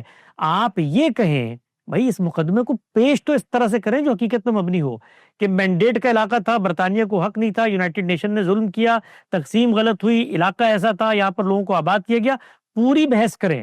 کس نے روکا ہے آپ کو؟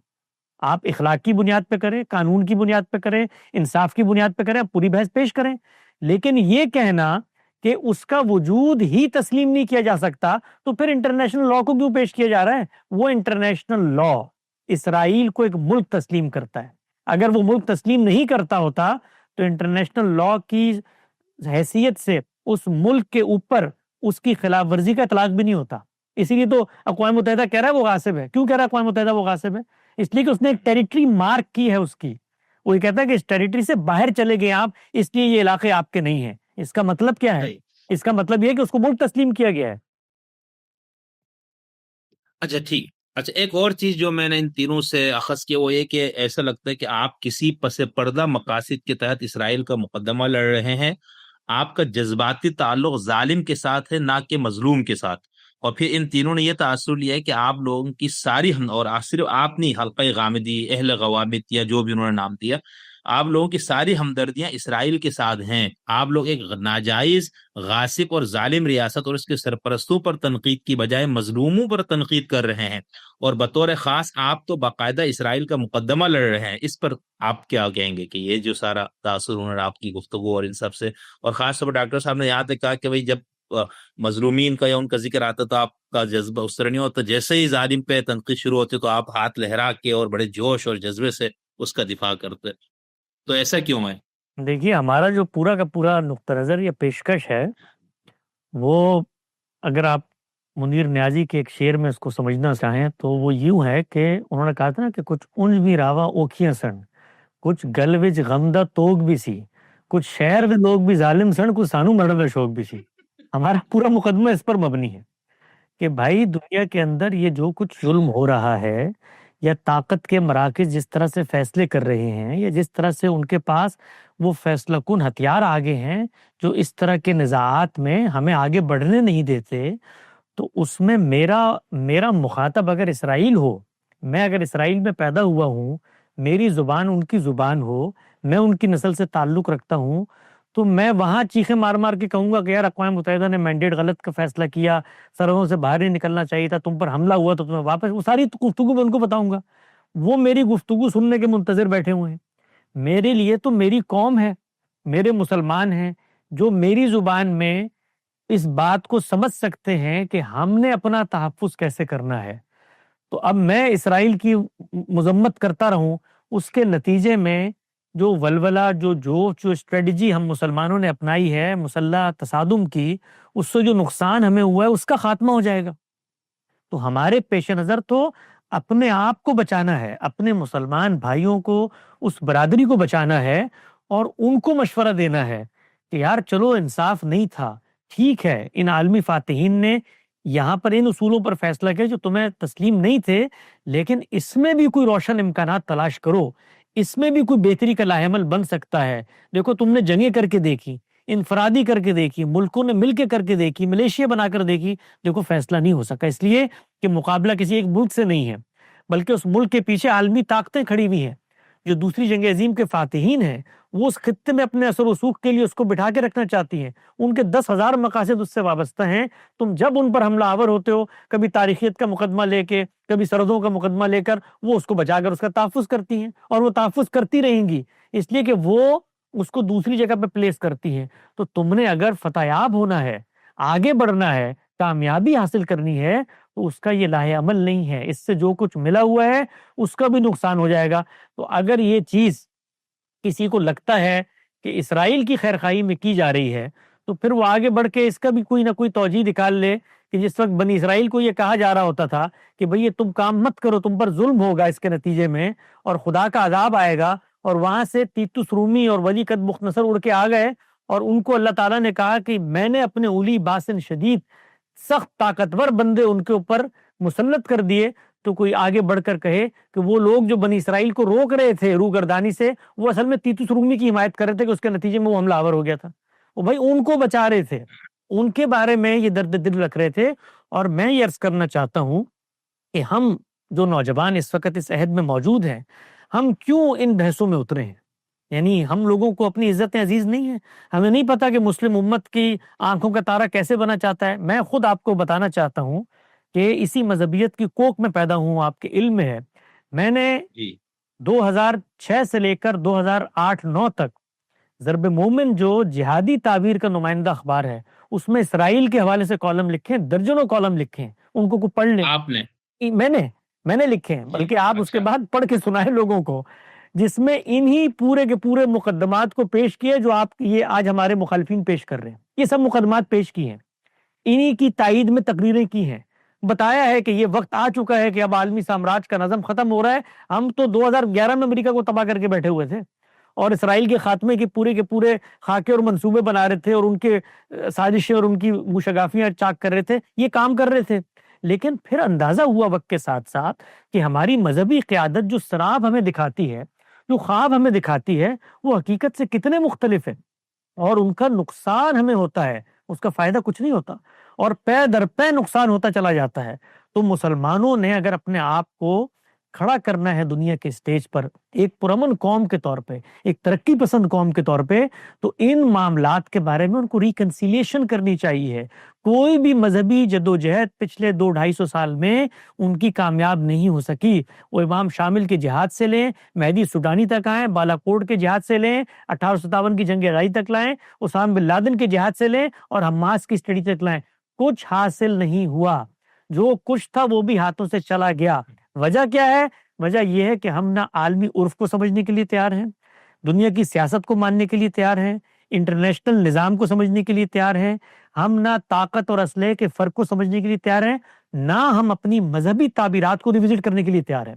تو ان سب میں آپ جو بھی مقدمہ لے کر جائیں، آپ کہتے ہیں مسلمانوں سے جذباتی وابستگی، وہ مسلمانوں کے دشمن ہیں جو مسلمانوں سے جذباتی وابستگی رکھتے ہیں۔ مسلمانوں کے ساتھ استدلالی اور عقلی وابستگی رکھے جس سے ان کی جانوں کو محفوظ کیا جا سکے۔ یہ کوئی عقل مندی کا کام ہے کہ آپ جذبات میں آ کر ایک 6 سال کے بچے کو کہیں کہ ایک پہلوان سے جا کر لڑو چونکہ وہ بڑا ظالم ہے، اس کے نتیجے میں اس بچے کے ساتھ کیا ہوگا؟ وہی کچھ ہوگا جو ہمارے ساتھ ہوا ہے۔ تو یہ جذباتیت نہیں ہے، اس کو میں کہتا ہوں یہ بہت اچھی نیت سے ہو رہی ہوگی، یعنی ان کی نیتوں پہ رشک آتا ہوگا ہمیں، لیکن عقل پہ ماتم کرنے کا جی چاہتا ہے۔ تو یہ جو مقدمہ پیش کیا جا رہا ہے کہ جی تحفظ کا حق ہمیں حاصل تھا اقوام متحدہ کی تو بھئی آپ تو 67 سے کر رہے ہیں تحفظ، کیا حاصل ہوا آپ کو اس کے نتیجے میں؟ اور ان تینوں حضرات گرامی قدر نے اس پر کوئی تبصرہ نہیں فرمایا کہ بھئی اس حملے کے بعد کس قدر تباہی ہوئی، غزہ مٹ گیا، ہزاروں خیال سے بچے وہاں پر، یعنی معصوم بچے جن کی لاشیں دیکھ کر انسان کا دل تڑپ اٹھتا ہے، اور اس پہ کوئی انہیں تبصرہ نہیں کیا نا بھائی۔ وَلَا تُلْقُوا بِأَيْدِيكُمْ إِلَى التَّهْلُكَةِ خود لکھا ہوا ہے، اور اس کی تشریح میں مفسرین یہ بحث بھی کراتے ہیں کہ جہاں پر اس طرح کی گنجائش ہے، وسائل بالکل بھی نہ ہو، تو وہاں پر آپ نے کیا۔ لیکن خیر ہمارے یہاں تو باقاعدہ فدائی حملے اور خودکش حملوں کا بھی سارا جواز نکالا گیا۔ اچھا ایک اور چیز جو چلے آپ لوگوں پر تو ان کو یہ ہے کہ بھئی چونکہ مشرف امریکہ ہو گئے، وہاں پر ان کو شاید شہریت مل گئی، اس کو بھی بچانا ہے، اپنے آقا کو بھی خوش رکھنا ہے خدا، لیکن ہمارے بہت ہی متقی دیندار ایک بزرگ صوفی دانشور احمد جاوید صاحب حفظ اللہ تعالی نے جب پورے پاکستان میں اس کے اوپر سب جذباتیت کا شکار تھے اور بس یہ لگ رہا تھا کہ ایران کے میزائل جا رہے ہیں اور وہاں سے اسرائیل سفید ہستی سے مٹ جائے گا، تو اس وقت جب اپنا احمد جاوید صاحب نے یہ بات کی اور انہوں نے نجی محفل میں باقاعدہ وہ آنسو سے ان کے وہ تھے کہ جو بچے مر رہے ہیں اور جس قسم کی تباہی وہاں پر ہوئی ہے محض اس ایک حملے کی بنیاد پر، انہوں نے یہ بات کی تو ان کی بھی کردار کشی ہوئی۔ اچھا ان کے اوپر تو آپ یہ الزام نہیں لگا سکتے تھے نا کہ امریکہ میں رہتے ہیں، وہاں پر کوئی ان کو شہریت کے لیے یا امریکہ سے ان کو کوئی فنڈ ملتا ہے، تو ان کو پھر دوسرے انداز سے، اور خاص طور پر جو ہمارے ایران کے حامی یہاں پر جو ایک پورا طبقہ، انہوں نے تو جو ان کے خلاف مغلظات یا جس لب اور لہجے کے ساتھ بات کی، میرے خیال سے بہت حیرت کی بات ہے۔ تو آپ لوگوں کا تو چلو پھر بھی انہوں نے اس طرح کھاتے میں ڈالتے ہیں نا کہ چونکہ آپ کے مفادات، اب یہ بھی آپ نے بتانا ہے کہ کتنے مفادات آپ کے وابستہ، اور کیا وہاں پر رہ کر آپ امریکہ کی پالیسیوں پر یا اسرائیل پر تنقید نہیں کر سکتے۔ اگر آپ کریں گے، مثال کے طور پر ان کے لب و لہجے میں اگر آپ نے امریکہ میں بیٹھ کے اسرائیل پر تنقید کی، تو اس سے آپ لوگوں کو کیا نقصان ہو سکتا ہے؟ اگر ہم اس نقطہ نظر کو درست سمجھیں گے، جو نقطہ نظر یہ حضرات پیش کر رہے ہیں بربنائے استدلال، تو ہم اس کو امریکہ میں ہوں، پاکستان میں ہوں، افریقہ میں ہوں، ملیشیا میں ہوں، پیش کریں گے، اور اس کے جو نتائج ہوں گے اس کو بھگتنے کے لیے تیار ہوں گے۔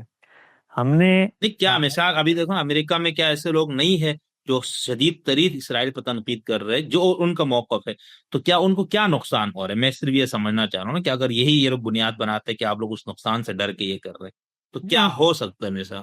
مجھے علم نہیں ہے قانون کی روح سے کیا؟ قانون کی روح سے تو کوئی نقصان نہیں ہونا چاہیے، لیکن اگر ہاں، کوئی اس طرح کی اسٹیبلشمنٹ آ جاتی ہے جو اسرائیل نواز اسٹیبلشمنٹ ہے، یا اس کے پس منظر میں صہیونی طاقتوں کی حمایت حاصل ہے، اور وہ یہ چاہتے ہیں کہ یہ آوازیں بند ہوں جو اختلافی آوازیں ہیں، تو ممکن ہے ان کے خلاف کوئی نقصان بھی ہوتا ہو۔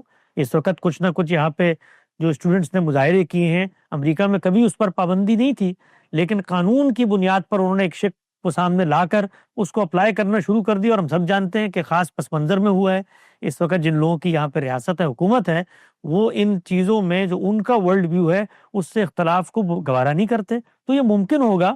لیکن اصل سوال یہ ہے کہ ہم تو آگے بڑھ کے کہہ رہے ہیں کہ ہم تو بربنائے استدلال اپنی بات پیش کر رہے ہیں، تو آپ استدلال کو ریفیوٹ کریں نا۔ یہ انسانی نفسیات کے، میں اس پہ کبھی تبصرہ نہیں کرتا، یہ ساری چیزیں سامنے آتی ہیں، اس پر انسانی نفسیات کے ماہرین کو آپ کو لینا چاہیے آن بورڈ، اور ان سے پوچھنا چاہیے ہے کہ یہ کیا نفسیاتی کیفیات ہوتی ہیں ڈپریشن کی، اور اسی طریقے سے اسٹریس اور انزائٹی کی، اور جس وقت انسان اپنے جذبات پہ کنٹرول نہیں کر سکتا، اور علم اور استدلال اور حکمت عملی اور تدبیر کی بحثوں میں یہاں تک چلا جاتا ہے کہ وہ لوگوں کے بارے میں ان کے نیت محرکات جاننے کی کوشش کرتا ہے، تو یہ نفسیات کا موضوع ہے۔ ہمارے مخاطبین ان کی صلاحیتوں پر، ان کی خدمات پر ہزارہا احترام کی باتیں کرنے کے باوجود میں یہ سمجھتا ہوں کہ اس وقت یہ جو نسل موجود ہے، یہ آخری نسل ہے جو مسلمانوں کی عظمت رفتہ کے بازیافت کے خواب کو شرمندہ تعبیر نہ ہونے کا غم سہ رہی ہے، اور یہ اس غم و غصے کا اظہار ہے۔ میں اس پہ کبھی برا نہیں مناتا، اور نہ کبھی رد عمل کا اظہار کرتا ہوں، نہ کبھی جواب الجواب میں جاتا ہوں اور میں کہوں کہ میں یہ ہوں تو تم بتاؤ، اور یہ ہو اور وہ ہو۔ یعنی یہ امریکہ ہے، ذرا تصور کریں، یہی عالمی قانون ہے۔ یہ جس وقت روس کے خلاف آپ کو لڑنے پر آمادہ کر رہا تھا، اس وقت ہنیم مریا تھا، اس وقت ماتھے کا جھومر تھا، اور سینے کی ٹھنڈک تھی، اور سروں کا تاج تھا، وہ سب کچھ جائز ہو جاتا ہے۔ یعنی یہی امریکہ آج آپ کو شام کے اندر وہ حکومت لینے پر آمادہ کر دے تو آپ کو کوئی مسئلہ نہیں ہوتا۔ یہی امریکہ جو آپ کے مفادات میں حوثیوں پر حملہ کرے، مسلمان کے صرف مسلمان دیوبندی مسلمان ہوتے ہیں، سنی مسلمان ہوتے ہیں، یا صرف ایک خطے غزہ کے مسلمان ہوتے ہیں، مسلمان اکراس دا بورڈ مسلمان ہیں، تو ان کے ساتھ کبھی یہ جذباتی وابستگی جس کا ہم سے تقاضا کیا جا رہا ہوتا ہے پیش کیا ہے؟ 3 لاکھ سے زائد لوگ اس وقت مر چکے ہیں۔ کہاں پر؟ یمن کے اندر۔ وہاں پر امریکہ بمباری کر رہا ہے، وہاں پر سعودی عرب حملہ آور ہوا ہے، تو مسلمانوں کی جذباتی وابستگی کہاں ہے؟ وہاں بائیکاٹ کی مہم کیوں نہیں چلاتے کہ بھی ہم نے نہیں جانا سعودی عرب، کیونکہ اس کے پیسوں سے میزائل بنیں گے اور اس کے پیسوں سے اسی بچے مریں گے؟ تو یہ جذباتی وابستگی، تو یہ کانٹرڈکشنز کا سفر ہے۔ ان کانٹرڈکشن کے سفر میں جب آدمی استدلال کی طاقت کھو بیٹھتا ہے تو پھر وہ آتا ہے کہ جی یہ پیچھے امریکہ ہے اور پیچھے اسرائیل ہے۔ میں آپ کو ویسے آپس کی بات بتا رہا ہوں ایک چھوٹے بھائی کی حیثیت سے، کہ ہم لوگ جتنا، میں 15 سال سے، اس وقت 20 سال ہو گئے، غامدی صاحب یا اس لوگ ہیں ان کے ساتھ ہوں، اور دنیا بھر میں جاتا ہوں، ملاقاتیں ہوتی ہیں، تعلقات ہیں، ہر سطح کے لوگوں سے ریلیشن شپ ہے. میں آپ کو ذاتی طور پہ بتاتا ہوں، دلچسپی کی نقطہ صرف بتاتا ہوں، یہ نہیں کہ میں کوئی آپ کو بتا رہا ہوں کہ جی میں اپنی صفائی پیش کر رہا ہوں. آج تک نہ پاکستان کی اسٹیبلشمنٹ اور وہاں کی جو قیادت ہے، جن کے ہاتھ میں طاقت ہوتی ہے، انہوں نے کبھی، ایک ہوتا ہے ڈائریکٹ، ایک ہوتا ہے کنائے میں اور اشاروں میں یا انڈائریکٹ، کبھی زندگی میں کوئی اشارہ بھی دیا ہو کہ آپ کا یہ موقف ہمارے حق میں یہ خلاف ہے، آپ یہ بات نہ کریں. یہ میں آپ کو دیانتداری سے صرف بتا رہا ہوں دلچسپی کے لیے کہ لوگوں کو یہ پتہ ہونا چاہیے کہ یہ نہیں میں کہہ رہا کہ دنیا بھر میں اس طرح سے کام نہیں ہوتا، ہر جگہ پہ ہوتا ہے، ہم بھی کرتے ہیں، اور دنیا بھر میں یہ لوگ بھی کرتے ہیں، عالمی طاقتیں بھی کرتی ہیں، ادارے بنائے ہوئے ہیں، اربوں کا فنڈ ہے، لابنگ بھی کرتے ہوں گے. یہ جو بتاتے ہیں رینڈ کارپوریشن، وہ اس کے مینیفیسٹو میں لکھا ہوا ہے کہ بھئی ہم مسلم ممالک میں جو ہمارے اس طرح کے اعتدال پر مبنی ان کا نظریہ ہے، وہ جو لوگ ہوں گے ہم ان کو سپورٹ سب کچھ کرتے ہیں. میں صرف دلچسپی کے لیے بتا رہا ہوں، اور پھر میں وجہ بتاؤں گا کہ وہ کیوں نہیں کرتے. تو نہ کبھی کسی نے پاکستان کے اندر ہمیں گھاس ڈالی، اتنی اہمیت نہیں دی کہ ان لوگوں کے پاس بھی جا کر کوئی ان سے بات چیت کرو، یار تم لوگ اس طرح کا نیریٹو پیش کرتے ہو، ہمیں نقصان ہوگا. امریکہ میں آئے ہوئے ہمیں ہو گئے ہیں تقریباً اب 5 سال کے قریب. 2015-16 میں یہاں پر آنا شروع کیا اپنے دعوتی اسفار کے لیے. آپ یقین جانیں، مطلب پوری دنیا کہتی ہے یہود و ہنود، منتظر رہ گئے ہم لوگ صرف یہ سمجھنے کے لیے کہ کوئی آئے تو صحیح، تاکہ کوئی گفتگو کر کے بتائے یار ہم اپنے استدلال پہ کھڑے ہیں. کسی نے آج تک گھاس ہی نہیں ڈالی، کوئی آیا ہی نہیں پوچھنے کہ چلو یار ان لوگوں کے پاس ہم آ کر بیٹھتے ہیں، کوئی ان سے بات چیت کرتے ہیں. ان کو کہتے ہیں تمہارا فکری مقدمہ ہماری بڑی تائید میں، تم یہ باتیں کرو، تم وہ باتیں کرو. یہ دوسری بات. تیسری چیز یہ اسرائیل. تو اسرائیل جو ہے، جب امریکہ اور ہمیں گھاس نہیں ڈالے گا، پاکستانی اسٹیبلشمنٹ گھاس نہیں ڈالے گی، تو اسرائیل کو کیا لگا؟ تو ہم لوگ طالب علم مزاج لوگ ہیں، اور وہ کیوں نہیں کرتے یہ کام. میں نے ایک دفعہ سوچا، میں نے اس پہ غور کیا، بعض دوستوں سے بات چیت ہو رہی تھی، میں نے کہا یہ جو مقدمات ہم پیش کر رہے ہیں، ہم تو اپنے لحاظ سے مسلمانوں کی خیرخواہی میں استدلال میں بنی پیش کر رہے ہیں، لیکن اگر ان کو تسلیم کر لیا جائے تو یہ عالمی قوتیں بھی کچھ امن سے رہ سکتی ہیں، ان کو بھی کچھ فائدہ ہو جائے گا اس کے نتیجے میں، کیونکہ پھر مسلمان کشمکش میں نہیں جائیں گے تو سکون سے رہیں گے. لیکن یہ کبھی ہمارے اس مقدمے کو نہیں سراہتی، یا کبھی ہمارے پاس نہیں آتی کہ یار آؤ ہم آپ کو نا کوئی فنڈنگ دیتے ہیں کوئی $1 ارب کی، اور آپ اس کو نیریٹو کو لے کے چلے جاؤ اور یہ کر دو وہ کر دو. تو میں نے کہا میں اس پہ غور کرتا ہوں کہ یار یہ ان کے ہاں یہ چیز کیوں پیدا نہیں ہوتی، سمجھنے کے لیے بطور طالب علم کے. تو اس بندے نے، ہمارے دوست ہیں، وہ کافی ذہین آدمی ہے، انہوں نے کہا کہ آپ سمجھیں اس بات کو، اس لیے پیدا نہیں ہوتی کہ آپ لوگ بربنائے استدلال اپنا مواقف تبدیل کرتے رہتے ہیں.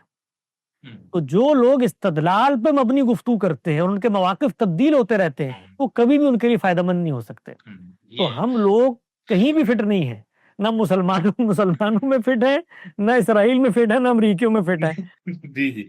نہیں، میں نے کہا کہیں ایسا تو نہیں کہ ہمارے یہاں جو ایک عربی میں ایک مقولہ المرء یقیس علی نفسہ، تو جس طرح ہمارے یہاں 70 کی یہ رشیا کو توڑنے کے لیے جو جہاد شروع ہوا تھا، اور اس سے ماشاءاللہ سب نے بلا تفریق مسلک استفادہ کیا ڈالروں سے، اور اب تو یہ مسلمہ ہے نا، ابھی میرے خیال الزام نہیں ہے، یہ تو مطلب تسلیم شدہ حقائق ہے. تو ایسا تو نہیں ان کو یار ہم اس طرح سے استعمال ہوا تو یہ لوگ بھی اس طرح استعمال ہو رہے ہوں گے، یہ ایسا بھی ہو سکتا ہے نا.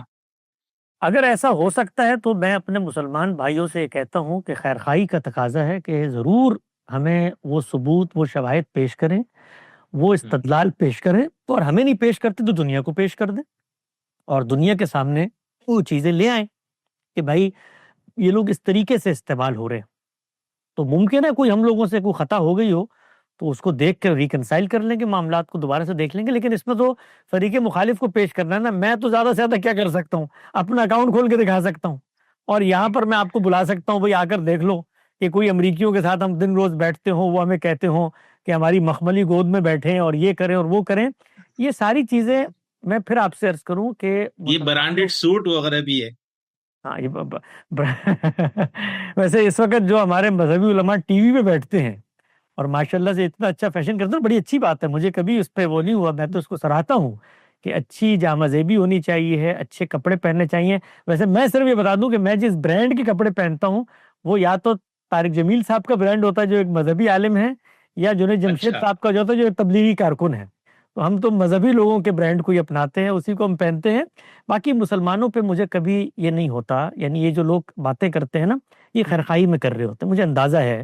اور یہ باتیں ہم بھی کرتے تھے ایک زمانے تک، جب ہم لوگ وہاں بیٹھے ہوئے تھے یہی باتیں ہم دوسروں کے بارے میں کرتے تھے، اور مجھے اس چیز کا بھی اندازہ ہے کہ ایک ذہنیت بن جاتی ہے، اس ذہنیت میں جب آپ استدلال کی جگہ پر کسی معاملے کو ریفیوٹ نہ کر سکیں تو یہ بہت آسان چیز ہوتی ہے، اس لیے کہ اس میں ثابت کچھ نہیں کرنا ہوتا، اس میں ایک جذباتی تقریر ہوتی ہے۔ مخملی کرسی پہ امریکہ کی گود میں بیٹھ کے اسرائیل نوازی کر رہے ہیں اور پاکستان کے خلاف ورزہ سرائی کر رہے ہیں، اب یہ ایک فقرہ ہے جذباتی، اس میں کسی بھی چیز کو ڈیکوڈ کریں تو اس میں بالکل پیاز کے چھلکوں کی طرح آخر میں کچھ بھی نہیں نکلے گا۔ تو نہیں، بلکہ جی میں اپنے اس کے لیے یہ بھی سنا دیتا ہوں، لکھا ہے میر جعفر اور میر صادق کے سروں پر سینگ نہیں تھے، وہ بھی انسانی شکل ہی میں تھے، وہ بھی سر پر ٹوپی پہنتے تھے اور نئے نئے برانڈڈ ملبوسات، وہ بھی معروف لوگوں کے داماد ہی تھے۔ یہ صرف مذمت کا ہی نہیں، ماتم کا بھی مقام ہے۔ ایک انسان اتنا گر سکتا ہے، نہیں معلوم یہ خدمت طویل المیعاد ویزے کے سلے میں سر انجام دی جا رہی ہے یا گرین کارڈ یا پاسپورٹ کے سلے میں یا کسی اور سلسلے میں۔ اب یہ ظاہر شاید آپ یہ اس طرح کی باتیں ہیں، آپ ماشاءاللہ لفاظی آپ کے پاس کرنے کا ایک ہنر ہے تو کرے۔ نہیں، میں پوری آپ سے عرض کروں گا کہ یہ اخلاص ہے، ان کا اخلاص ہے، نہیں اخلاص کہ جس چیز یہ اخلاص، وہ میں آپ کو ایک مزے کی بات سناتا ہوں، بزرگوں کا نام حذف کر کے جماعت اسلامی کی ایک بہت بڑی شخصیت سے جو اس کے رہبر رہنما تھے، ایک دوسری شخصیت کے بارے میں آ کے کارکنوں نے کچھ شکایت کا اظہار کیا اور انہوں نے یہ کہا کہ جو جماعت کی پالیسی ہے یہ دیکھیے، انہوں نے کل اخبار میں اس سے بالکل مختلف بیان دے دیا ہے۔ تو نفسیات انسانی کے اس طبیب حاذق نے ایک فقرہ چست کیا، انہوں نے کہا ان کو کچھ مت کہو، اللہ نے ان کو عقل کی جگہ بھی اخلاص دیا ہوا ہے۔ تو میں بھی یہی عرض کرتا ہوں ان حضرات کے بارے میں کہ اللہ تعالیٰ نے ان کے اخلاص کو اتنا بڑھا دیا ہے کہ یہ اپنے مسلمان بھائیوں کو، اپنی ملت کے لوگوں کو، اپنے خیرخواہوں کو جو اس کشت و خون سے نکالنے کے لیے لاہ عمل اور حکمت عملی اور تدبیر میں اختلاف کر کے مسلمانوں کو بچانا چاہتے ہیں، اتنی حمیت حق میں ڈوب گئے ہیں کہ ان کو یہ چیزیں بھی نظر نہیں آتی۔ تو میں اور مجھے کبھی یقین نہیں آتا، آپس کی سچی بات بتا رہا ہوں، مجھے کبھی اس پر غصہ نہیں آتا، اور اس کی وجہ ہے، اس کی وجہ یہ ہے کہ میں اس مذہبی مائنڈ سیٹ سے اٹھا ہوا آدمی ہوں۔ اور آپ وہ کالم اس کے بعد نشر کر دیجئے گا، میرے سارے کالم جو اسرائیل کی مذمت میں لکھے گئے تھے وہ نشر کر دیں، یہ ساری باتیں ہم بھی کرتے تھے، تو اس لیے مجھے کبھی ان پہ غصہ نہیں آتا۔ میں ان کی جگہ پہ کھڑا ہو کے سوچتا ہوں تو مجھے مزید ہمدردی پیدا ہوتی ہے، اور یہ بھی واضح ہو جاتا ہے کہ یہ ابھی بھی اس اسٹریٹجی کو ری وزٹ کرنے پہ تیار نہیں ہے۔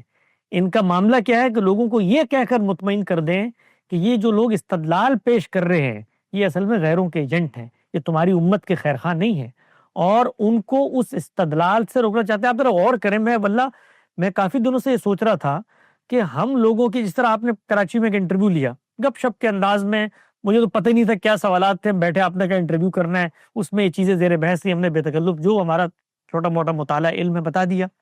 میں تو کبھی کبھی اس پہ حیران ہوتا ہوں کہ بھائی یہ آپ کی 1.5 ارب کی سلطنت، اس کے اندر کوئی 1 ارب اور 40 کروڑ راسخ العقیدہ مسلمان، اس میں 57 اسلامی ممالک، اس کے اندر لاکھوں مدارس، اس کے اندر ہزاروں علماء، اس کے اندر آپ کے قرارداد مقاصد، یہ اسلام کی بنیاد پہ بننے والے، یہ سب کچھ آپ کا، وہ ہمارے پاس کیا ہے یار، یہ ایک مائک اور ایک کیمرہ، کو 2 جملے استدلال کے کہہ دیں تو آپ لوگ تو آپس ایسے باہر ہوتے ہیں۔ اس کی وجہ کیا ہے؟ میں نے بڑا غور کیا اس کے اوپر، تو مجھے یہ اندازہ ہوا کہ یہ جو رد عمل اس وقت اتنا شدید آ رہا ہے، اس قدر شدید کہ قومی اخبارات میں اور یہ بڑے بڑے بزرگ اور پروفیسر حضرات اپنا وقت نکال کے ویڈیوز بنا رہے ہیں، اس کا صرف ایک وجہ ہے، اور وہ وجہ یہ ہے کہ جو بات ہم بیان کر رہے ہیں اس کے پیچھے ایک استدلال ہے۔ وہ غلط ہو سکتا ہے، ہم نے کبھی نہیں کہا کہ بزبان وحی ہم کلام کرتے ہیں، لیکن استدلال ہے، اور ان لوگوں کو یہ معلوم ہے کہ استدلال اپنی واقعیت میں وہ طاقت رکھتا ہے، وہ جان رکھتا ہے کہ وہ نسلوں کی سوچوں کو پلٹنے کا باعث بن سکتا ہے۔ اس لیے ان کا رستہ روکو، ان کو ڈسکریڈٹ کرو، عوام میں متوحش کرو، ان کو ایجنٹ گردانو، ان کی کردار کشی کرو، اور اس سے استدلال کا رستہ رک جائے گا۔ میں صرف ان لوگوں کو یہ بتانا چاہتا ہوں ایک محسن کے طور پہ کہ یہ اسٹریٹجی بھی آپ کی بالکل اسی طرح ناکام ہوگی جیسے مسلح جدوجہد کی ناکام ہوئی اور ہو چکی ہے، کیونکہ ہم لوگ نہ کسی طاقت کے بل پہ کھڑے ہوئے ہیں، نہ ہمارے پیچھے ریاستیں ہیں۔ استدلال کی قوت نے آپ کی طاقت کے سامنے ہمیں جھکنے نہیں دیا، اور نتیجہ کیا نکلا کہ ایک نہتی آواز تھی جاوید احمد غامدی صاحب کی، نہتی آواز، مال ٹاؤن کی گلیوں میں ایک چھوٹے سے گھر میں بیٹھا ہوا، کرائے کے گھر میں بیٹھا ہوا ایک طالب علم، اس نے استدلال کی بنیاد پہ چیز پیش کی، تو آج آپ کو بھی پتہ ہے کہ دنیا میں جس وقت علم کی گفتگو ہوتی ہے اس میں ان کا کیا مقام ہے۔ اسی لیے آپ اپنے فرقت کے نہا قیمتی لمحات کو نکال کر ان کی تردید میں زندگی بسر کر رہے ہیں۔ تو یہ بھی سبق ہے مذہبی قیادت کے لیے کہ جس طرح مسلح جدوجہد طاقت کے مقابلے میں کامیاب نہیں ہوئی، اسی طرح استدلال کے مقابلے میں جذبات بھی کبھی کامیاب نہیں ہوں گے۔ بالکل۔ ویسے بطور طالب علم ہمیں تکلیف یہ ہوتی ہے نا کہ جب ایک شخص ہے جس کی تعلیم، تربیت، سب کچھ یہاں کرنا چاہا، کیا، پھر اس کے جان کو خطرہ ہوا اور ان کے حلقے سے تعلق رکھنے والے لوگوں کو قتل کیا گیا، وہ سارا ایک، اس کے بعد وہ بیچارہ یہاں سے اپنا بوریا بستر اٹھا کے ہجرت کر جاتا ہے، پھر ایک اور ملک پہ ٹائم گزارا، بجائے سے بڑے مشکلات کا انسان کو پھر اس کا، تو ایک شخص نے اس طرح سے صرف اپنے نظریات اور ان نظریات کی قطع نظر اس کے کہ ہم بطور طالب ان نظریات سے اتفاق رکھتے یا نہیں رکھتے، 100% غلط سمجھتے، 100% صحیح، وہ الگ بات، لیکن اس کو تو کم سے کم جب تک میرے پاس پورا کوئی پروف یا ثبوت نہ ہو، تو شاید مطلب مذہبی اخلاقیات کا یہ تقاضا ہے نا کہ آپ کے پاس اگر ثبوت نہیں ہے تو محض سوئے زن پر اس طرح کی عمارتیں نہیں کھڑی کرنی چاہیے۔ لیکن یہ مجھے سمجھ میں نہیں آتا، لیکن مجھے امید ہے جو آپ نے تاریخیت کی بنیاد پہ جو بات کی اور جس کو بہت زیادہ ان حضرات نے برا منایا، اب حالانکہ میرے اوپر تو یہ بات اس طرح سے واضح تھی، لیکن اب آپ نے اتنی تفصیل سے اس کو بیان کیا، تو اب مجھے انشاءاللہ امید ہے، کیونکہ یہ لوگ دین کے اوپر عمل کرتے ہیں، دینی لوگ وہ اپنا استذن قائم رکھیں، آپ اپنا استذن قائم رکھیں۔ میں نے ایک بڑی شخصیت کے، آپ نے شروع میں مجھ سے پوچھا تھا کہ آپ کا کوئی موقف، غامدی صاحب کا موقف، تو میں صرف ایک چیز آپ کو بتا دوں، اور وہ چیز یہ ہے کہ میں نے ایک بڑے صاحب علم کے ساتھ وقت گزار کے ایک بات سیکھی ہے، اور وہ بات یہ ہے کہ جو کچھ آپ بیان کر رہے ہیں اس پہ آپ کے ضمیر کو مطمئن ہونا چاہیے۔ سامنے والے اس کو کیسے لیں گے، آپ اس نے زن رکھیں، آپ سوئے زن رکھیں، دنیا اس کو کاٹے گی، بات کو پورا لے گی، مقصد کی بات لے گی، انحراف کرے گی، کردار کشی کرے گی، جس وقت تک طالب علم اس سے بے نیاز نہیں ہوں گے، میرا خیال یہ ہے کہ وہ کبھی بھی حق اور سچ کی بات کرنے کی پوزیشن میں نہیں آ سکتے۔ اسی لیے وہ ہمیشہ کنفیوز میسج دیتے ہیں۔ آپ اگر امت کی لیڈرشپ کو دیکھیں، ان کو پتا ہوتا ہے کہ یہاں پر کلیئر کٹ ظلم ہے کسی بھی معاملے میں، پاکستان کے اندر داخلی معاملے میں، مذہبی نژاد میں دیکھ لیں، پتا ہوتا ہے، لیکن کلیئر کٹ میسج دیتے ہوئے جو چیز ان کو روکتی ہے وہ عوامی رد عمل ہے۔ وہ صرف ایک چیز ہوتی ہے کہ اگر ہم نے اس کو دو ٹوک انداز میں بیان کیا اس وقت، اگر مگر کے سابقوں اور لاکھوں کے بغیر، اور یہ بتا دیا مثال کے طور پہ کہ پاکستان کے اندر جو توہین رسالت کا قانون ہے وہ فقہ حنفی کے خلاف ہے، اگر یہ ہم نے واضح موقف دے دیا بغیر کسی کنفیوژن کے، تو جو عوام ہمارے سامنے موجود ہے اس کو ہم نے ان مقدمات پہ اتنا چارج کر دیا ہے کہ وہ ہمارا یہ واضح موقف جو کہ استدلال کی بنیاد پہ ہمیں بھی پتہ درست ہے، سننے کے اہل نہیں ہو سکتے، تو پھر پتہ کیا ہوتا ہے، وہ عوام کی رعایت سے گفتگو کرتے ہیں۔ اور نہیں، اس معاملے میں انشاءاللہ ہمیں امید ہے نا کہ آپ نے جو مثال دی تھی لوگوں کو سمجھانے کے لیے کہ تاریخیت کا مقدمہ آپ اٹھائیں گے تو یہ چیزیں، تو اس کو ان حضرات نے غلط فہمی سے کہے یا جو بھی، انہوں نے اس کو بالکل اس طرح لیا جیسے آپ اس کو بنیاد بنا کے اسرائیل کا مقدمہ لڑ رہے ہیں، مسلمانوں کے ساتھ دشمنی۔ تو مجھے یہ امید ہے کہ وہ انشاءاللہ یہ کہیں گے کہ نہیں، اب چونکہ حسن الیاس صاحب نے اس کی وضاحت کر دی تو ہم اس کو اب ایسے میں بس اپنا آخری جملہ درج کر دیتا ہوں، آپ امید قائم رکھیں، مجھے بھی سب میرے مسلمان بھائی ہیں ان سے یہ امید ہے، لیکن مجھے اس سے کوئی فرق نہیں پڑتا کہ وہ میری باتوں کو ٹوسٹ کر کے کاٹ کر کیا کہیں گے کیا نہیں کہیں گے۔ مجھے جس چیز سے فرق پڑتا ہے وہ یہ ہے کہ میں نے جو بطور طالب علم کے بات کی ہے، کوئی بزبان وہی بات نہیں کی، استدلال کی بنیاد پہ کی ہے، غلط بھی ہو سکتا ہے، لیکن جو بات کی ہے اس پہ میں 100% اس وقت تک مطمئن ہوں اور اند اللہ جواب دہ ہوں، اند الناس بھی ہوں۔ آپ نے سوال کیا، میں نے دے دیا، لیکن میں اند اللہ جواب دہ ہوں۔ اللہ مجھ سے پوچھیں گے تو میں پورے اطمینان کے ساتھ بتا دوں گا۔ باقی الحمدللہ لوگوں نے، میں بہت ہی کمزور سا مسلمان ہوں، میرا اجر بڑھانے کا بندوبست کیا ہوا ہے، اس پہ میں ان کا شکر گزار ہوں۔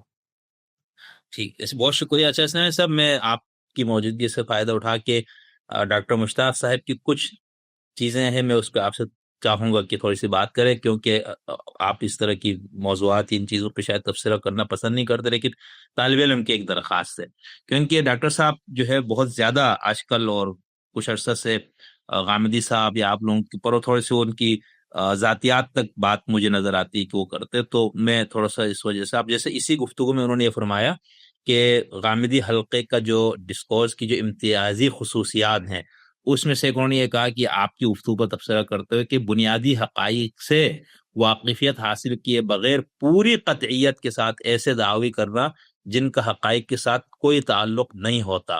نمبر 2، دعوے اور دلائل یا مقدمہ اور نتائج میں کوئی بھی تعلق نہیں ہوتا.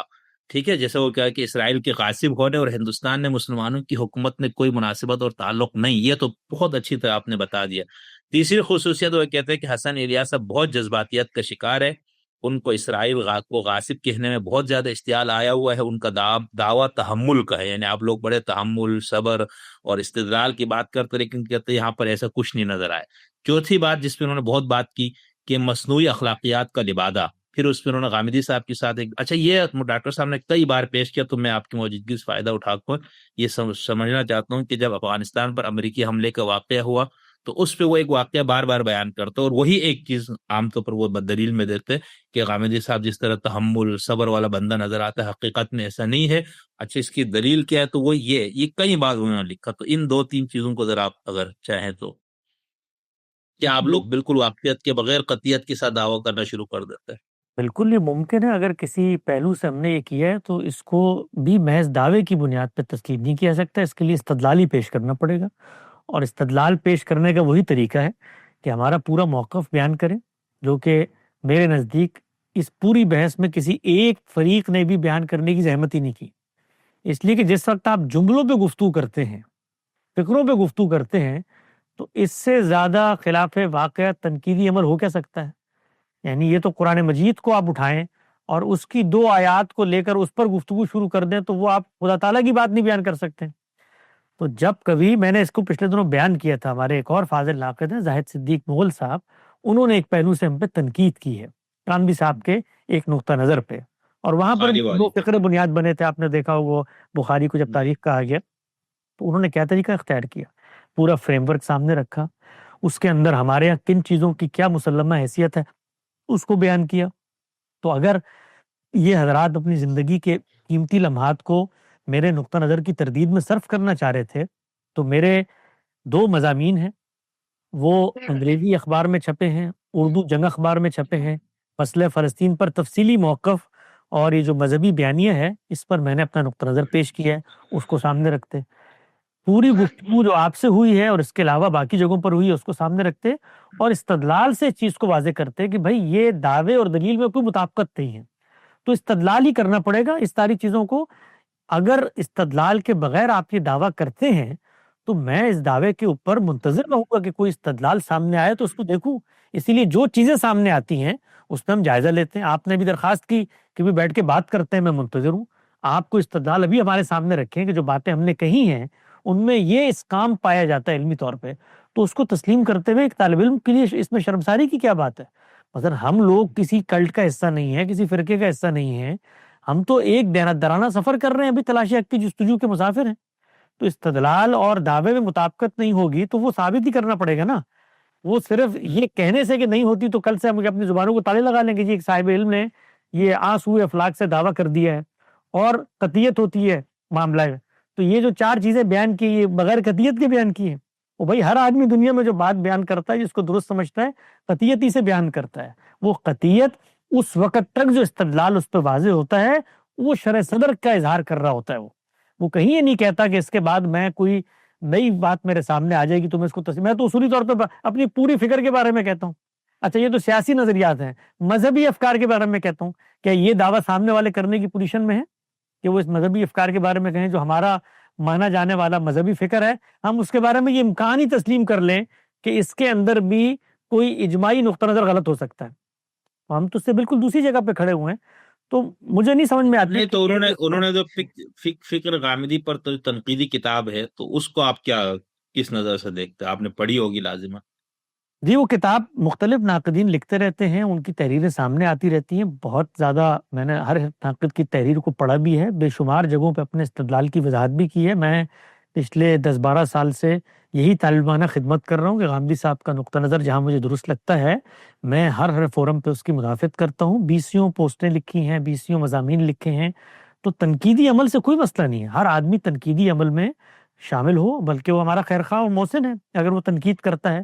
تنقید ہم ان لوگوں کی بھی پڑھتے ہیں جو اول اور آخر گالیوں سے شروع کرتے ہیں، یہ میں آپ کو آنیسٹلی بتا رہا ہوں۔ اس کی وجہ کیا ہے؟ اس کی وجہ یہ کہ اگر ان کی تنقید میں کوئی استدلال کا پہلو ہوگا تو مجھے موقع ملے گا کہ میں اپنی بات کو بہتر کر لوں۔ تو ہمارا یہ گالیاں پڑھ کے بے مزہ تو نہیں ہوتا نا پھر آپ؟ نہیں، گالیاں پڑھ کے زیادہ محسوس مزہ ہوتا آتا ہے، آدمی کا تزکیہ ہوتا ہے، کچھ ہونا چاہیے بندوبست، کچھ صاحب علم کے تزکیے کا بندوبست بھی اللہ نے کیا ہوا ہوتا ہے، تو اس سے گھبرانا نہیں چاہیے۔ یہ علم کی دنیا ہے جی، اس کے اندر یہ وہ ہم کو نئے آئے ہیں، یہ سب کچھ ہوتا تھا، پہلے بھی ہوتا تھا، آئندہ بھی ہوگا، تو اس پہ کبھی بھی میں کچھ ایسا فضا نہیں کرتا۔ شروع میں جب ہم آئے تھے مذہبی پس منظر سے، اس وقت تھی کوئی رد عمل کی کیفیت اور کچھ تھا کہ یار اب یہ دیکھو ہم لوگ کیا ظلم کرتے رہے، پھر آہستہ آہستہ میں کہا یہ خود بھی ہم بھی یہی کرتے تھے، تو اس میں کیا ایسی اچنبے کی بات ہے؟ اور ان کی جگہ پہ بیٹھ کے دیکھو نا، ان کے دیکھو خواب کیسے چکنا چور ہو رہے ہیں، ان کی تمنائیں، آرزویں اور امنگوں پر کیسے پانی پھر رہا ہے، اور یہ جو شکست ہے یہ خود ڈپریشن میں لے جاتی ہے چیزوں میں، ایک فکری ڈپریشن بھی ہوتا ہے۔ اس وقت مسلمان امت کی جو انٹیلیجنشیا ہے، اور اس میں علماء اور دانشوروں کا کوئی فرق نہیں ہے، بلکہ علماء تو پھر کچھ اخلاقیات اور چونکہ مذہبیات کا پس منظر ہوتا ہے ان کو قابو میں رکھتے ہیں، یہ جو عام دانشور ہوتے ہیں جن کو، ان کے تو یہ بھی نہیں ہوتی معاملہ، وہ بالکل بوکھلا جاتے ہیں۔ تو میں دعا کرتا ہوں ان سب کے لیے، اور ان سے بھی درخواست کرتا ہوں ہمارے لیے بھی دعا کریں کہ اللہ ہمیں رائے حق پر رکھے۔ اگر کوئی غلط استدلال ہم بیان کر رہے ہیں تو ہمارے لیے بھی خیر خواہی کا جذبہ ہونا چاہیے ان کا۔ نہیں تو آپ لوگوں نے مصنوعی اخلاقیات کا لبادہ کیوں اڑا ہوتا ہے؟ کیا کریں، اب یہی اوڑھ سکتے ہیں؟ اگر یہ مصنوعی اخلاقیات اتار دیں تو پھر کہیں گے کہ انہوں نے تو بد تہذیبی کا لبادہ اوڑھ لیا ہے، تو یہی کر سکتا ہے انسان، اس کے علاوہ تو اس کے پاس حل نہیں ہے۔ یعنی اخلاقیات کا لبادہ اوڑھیں گے، آپ اس کو مصنوعی کہیں، کوئی دوسرا شخص اس کو سرمایہ دارانہ کہے، کوئی تیسرا شخص اس کے اوپر کوئی اور تبصرہ کرے، مجبوری ہے، کیا کریں؟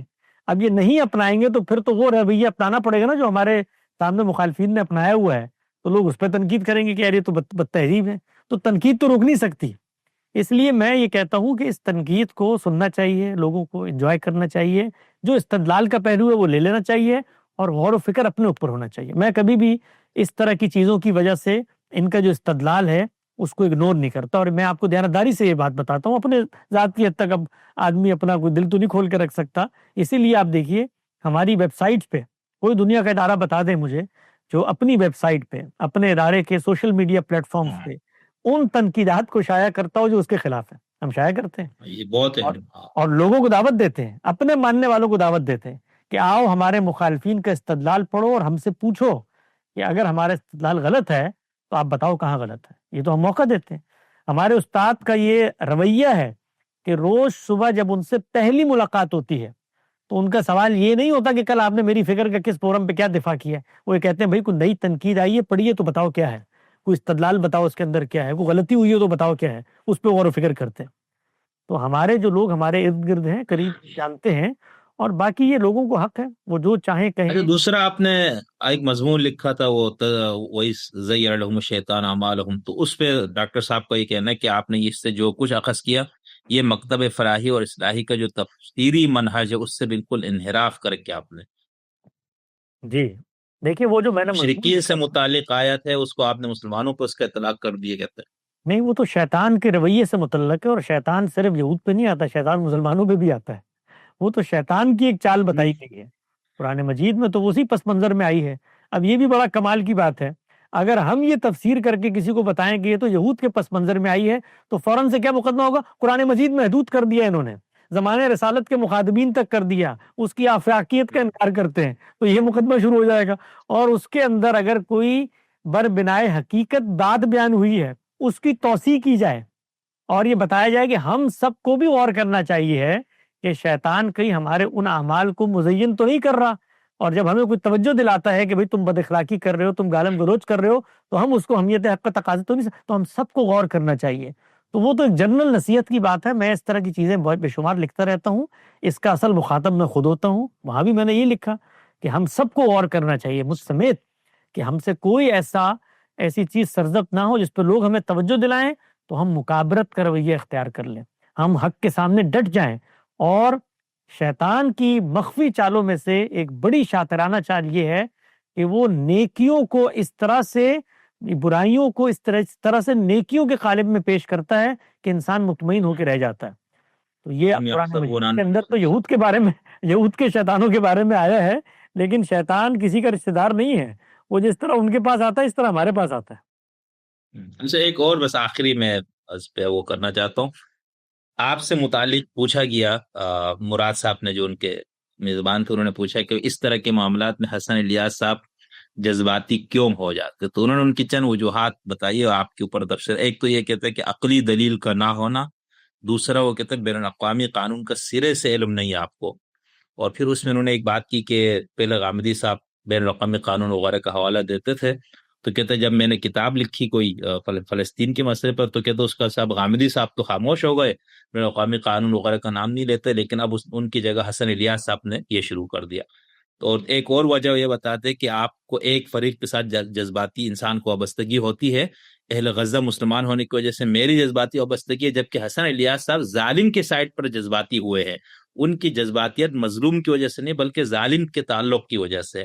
تو تیسری وجہ وہ کہتے ہیں کہ رد عمل ہے یہ، کہ چونکہ آپ لوگوں کو غامدی صاحب کو اسلامی معاشرے میں غامدی صاحب کا، اچھا یہاں پر انہوں نے پھر ایک دم رخ غامدی صاحب کی طرف موڑ دیا تھا کہ چونکہ غامدی صاحب کو جماعت اسلامی سے وہاں نکلے، پھر اصلاحی صاحب کے حلقے میں گئے تو ان کو پچھلی صفوں میں جگہ ملتی تھی، اور پھر اصلاحی صاحب کے قریبی حلقوں کا غامدی صاحب پر وہ کہتے ہیں یہ سارا رد عمل تھا۔ پھر مشرف کے دور میں غامدی صاحب کو ایک پذیرائی اور یہ ملی، تو وہ یہ دو تین چیزیں انہوں نے بیان کی، اگر آپ چاہیں تو تبصرہ کر لیجیے، نہیں تو نہیں، میری خواہش تو ہے کہ آپ اس میں تو اصولی چیز پہ استدلال دیکھوں گا، جو بھی چیز آپ بیان کریں گے اس میں کوئی استدلال کا پہلو ہے یا کوئی سیلف کانٹرڈکٹری پہلو ہے جس نے بھی پیش کیا ہے، تو میں تو اسی پر بات کر سکتا ہوں۔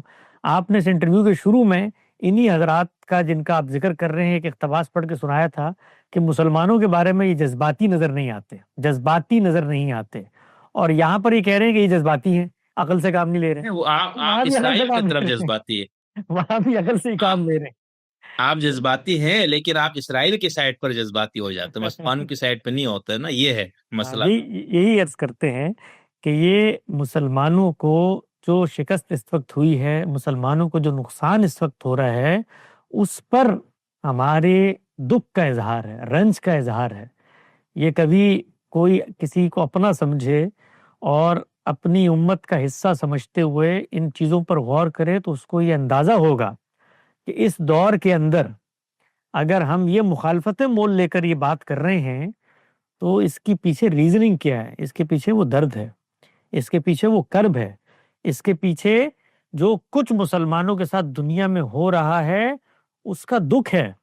اس وجہ سے ہم ان موضوعات پہ گفتگو کر رہے ہیں، ورنہ خود ہماری، میں آپ کو دلچسپ بتاؤں، آج صبح ہمارے ایک بڑے سینئر عالم ہیں، کلیگ ہیں، انہوں نے مجھے میسج کیا، انہوں نے کہا ہماری یہ دینی جو فکر ہے نا اس کو نقصان ہوتا ہے یہ جب آپ اس طرح کے، مثال کے طور پہ مسلمانوں سے ریلیٹڈ کسی معاملے میں کوئی بات کر رہے ہیں، آپ صرف قرآن و حدیث تک ہی رہا کریں، اس سے ہماری دینی فکر کو نقصان نہیں ہوگا۔ یہ بات ٹھیک ہے ان کی، کیونکہ جو اس طرح کے مقدمات ہوتے ہیں جو مسلمانوں کے اندر جذباتی مقدمات بن جاتے ہیں اور ان کے پیچھے کوئی استدلال نہیں ہوتا، اور اسی طریقے سے یہ مار دھاڑ کی نفسیات اور پھر آیت حدیثیں سنا کے اور خدا کی نصرت اور مدد کے خواب دکھا کر یہ سب کچھ ہوتا ہے، اس میں قوم کبھی بھی اس استدلال کی جگہ پہ کھڑی نہیں ہوتی۔ قرآن و سنت میں تو پھر چلو کوئی دلیل لفظ مانی کی بحث ہوگی، یہاں تو جذبہ ایمانی سارے چیزوں کو پر کر دیتا ہے، تو انہوں نے کہا نہ کریں۔ تو میں نے ان کو کہا یار آپ کو کیا لگتا ہے کہ یہ کرنے کے بعد کوئی مجھے ذاتی طور پہ فائدہ ہوتا ہے کہ نقصان ہوتا ہے؟ تو میں بطور ایک نوجوان کے جس نے شعور کی آنکھ مذہبیت کے کوکھ میں کھولی، اور جو اس وقت دنیا کے اندر یہ سمجھتا ہے کہ مسلمانوں کو ان جگہوں پر ہزیمت کا سامنا ہوا، اس کا نقصان ہوا، ہمارے ملکوں کو نقصان ہوا اور نقصان ہوتا چلا جا رہا ہے، یعنی جو بیانیہ مذہبی لوگوں نے اپنایا ہے اس پورے معاملے میں وہ نسل کے اندر ٹرانسفارم کرے گا، اس کا ایک نتیجہ ہے، کانسیکوینسز ہیں جو صدیوں پر محیط ہوں گے۔ جس طرح سے مسلح جدوجہد کے کانسیکوینسز کو آج دنیا میں مسلمان بھگت رہے ہیں، اس کے بھی بھگتیں گے۔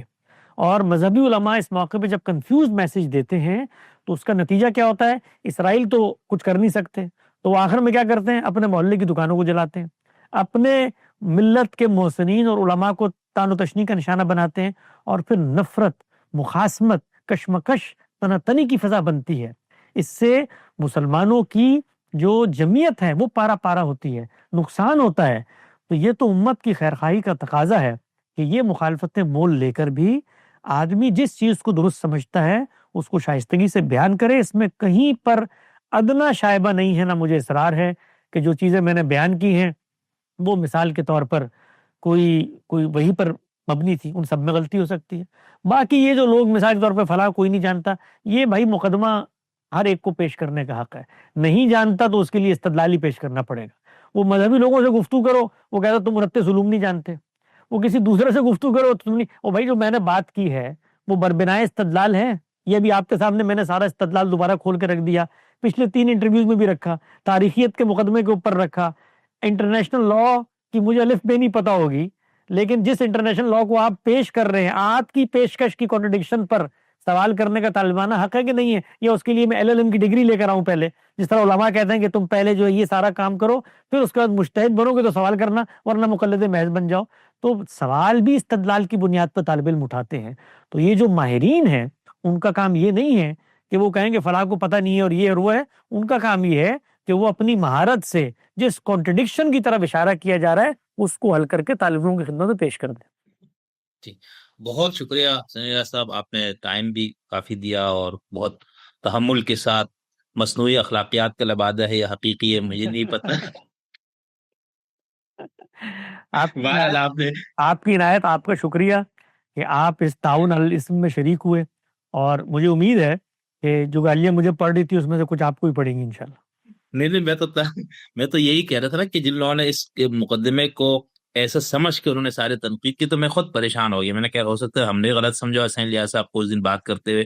پھر میں نے آج دوبارہ وہ گفتگو سنی جو ہمارے ساتھ آپ کے ساتھ ہوئی تھی، تو پھر مجھے یہی لگا یار نہیں، مجھے تو وہی بات سمجھ میں آ رہی جو سب پہلے سمجھ میں آئی تھی۔ تو میں نے کہا چلو آپ خود اس کی وضاحت کریں، اور بہت اچھی وضاحت ہو گئی انشاءاللہ۔ اور جن دوستوں نے اگر پہلی والی گفتگو سننی ہے تو ہمارے چینل پہ موجود، ہم نیچے اس کو لگا دیں گے، اور اس کو آپ خود بھی سن کر بتا دیں کہ اس میں کیا حسین الیاس صاحب کی گفتگو سے یہی تاثر ملتا ہے کہ وہ اس کو بنیاد بنا کر پاکستان کی بھی دشمن ہو گئے ہیں، اور پتہ نہیں 57 اسلامی ملکوں کو بھی صفحہ ہستی سے مٹانا چاہتے ہیں، اور پتہ نہیں کیا کیا کچھ۔ تو یہ آپ میں سے ہر شخص اس کو دیکھ کے اس پہ غور و فکر کر کے اس پہ آپ اپنا تبصرہ دیجئے، تو انشاءاللہ پھر دوبارہ آپ سے ملاقات ہوتی ہے۔ اور اب میں نے حسین الیاس صاحب سے بات کر لی ہے، تو علت قتال پہ انشاءاللہ ہم فقہ حنفی اور باقی جو 3 سنی فقہی مسالک اس کے حوالے سے تھوڑی سی بات کریں گے کہ وہ کفر علت ہے، شوکت کفر علت ہے، محاربہ ہے، اور جو لوگ یہ بتا رہے ہیں کہ فقہ حنفی کا موقف محاربہ ہے، تو ان کی دلیل یا ان کا استدلال کیا ہے، اس پہ انشاءاللہ میں آپ سے بات کروں گا۔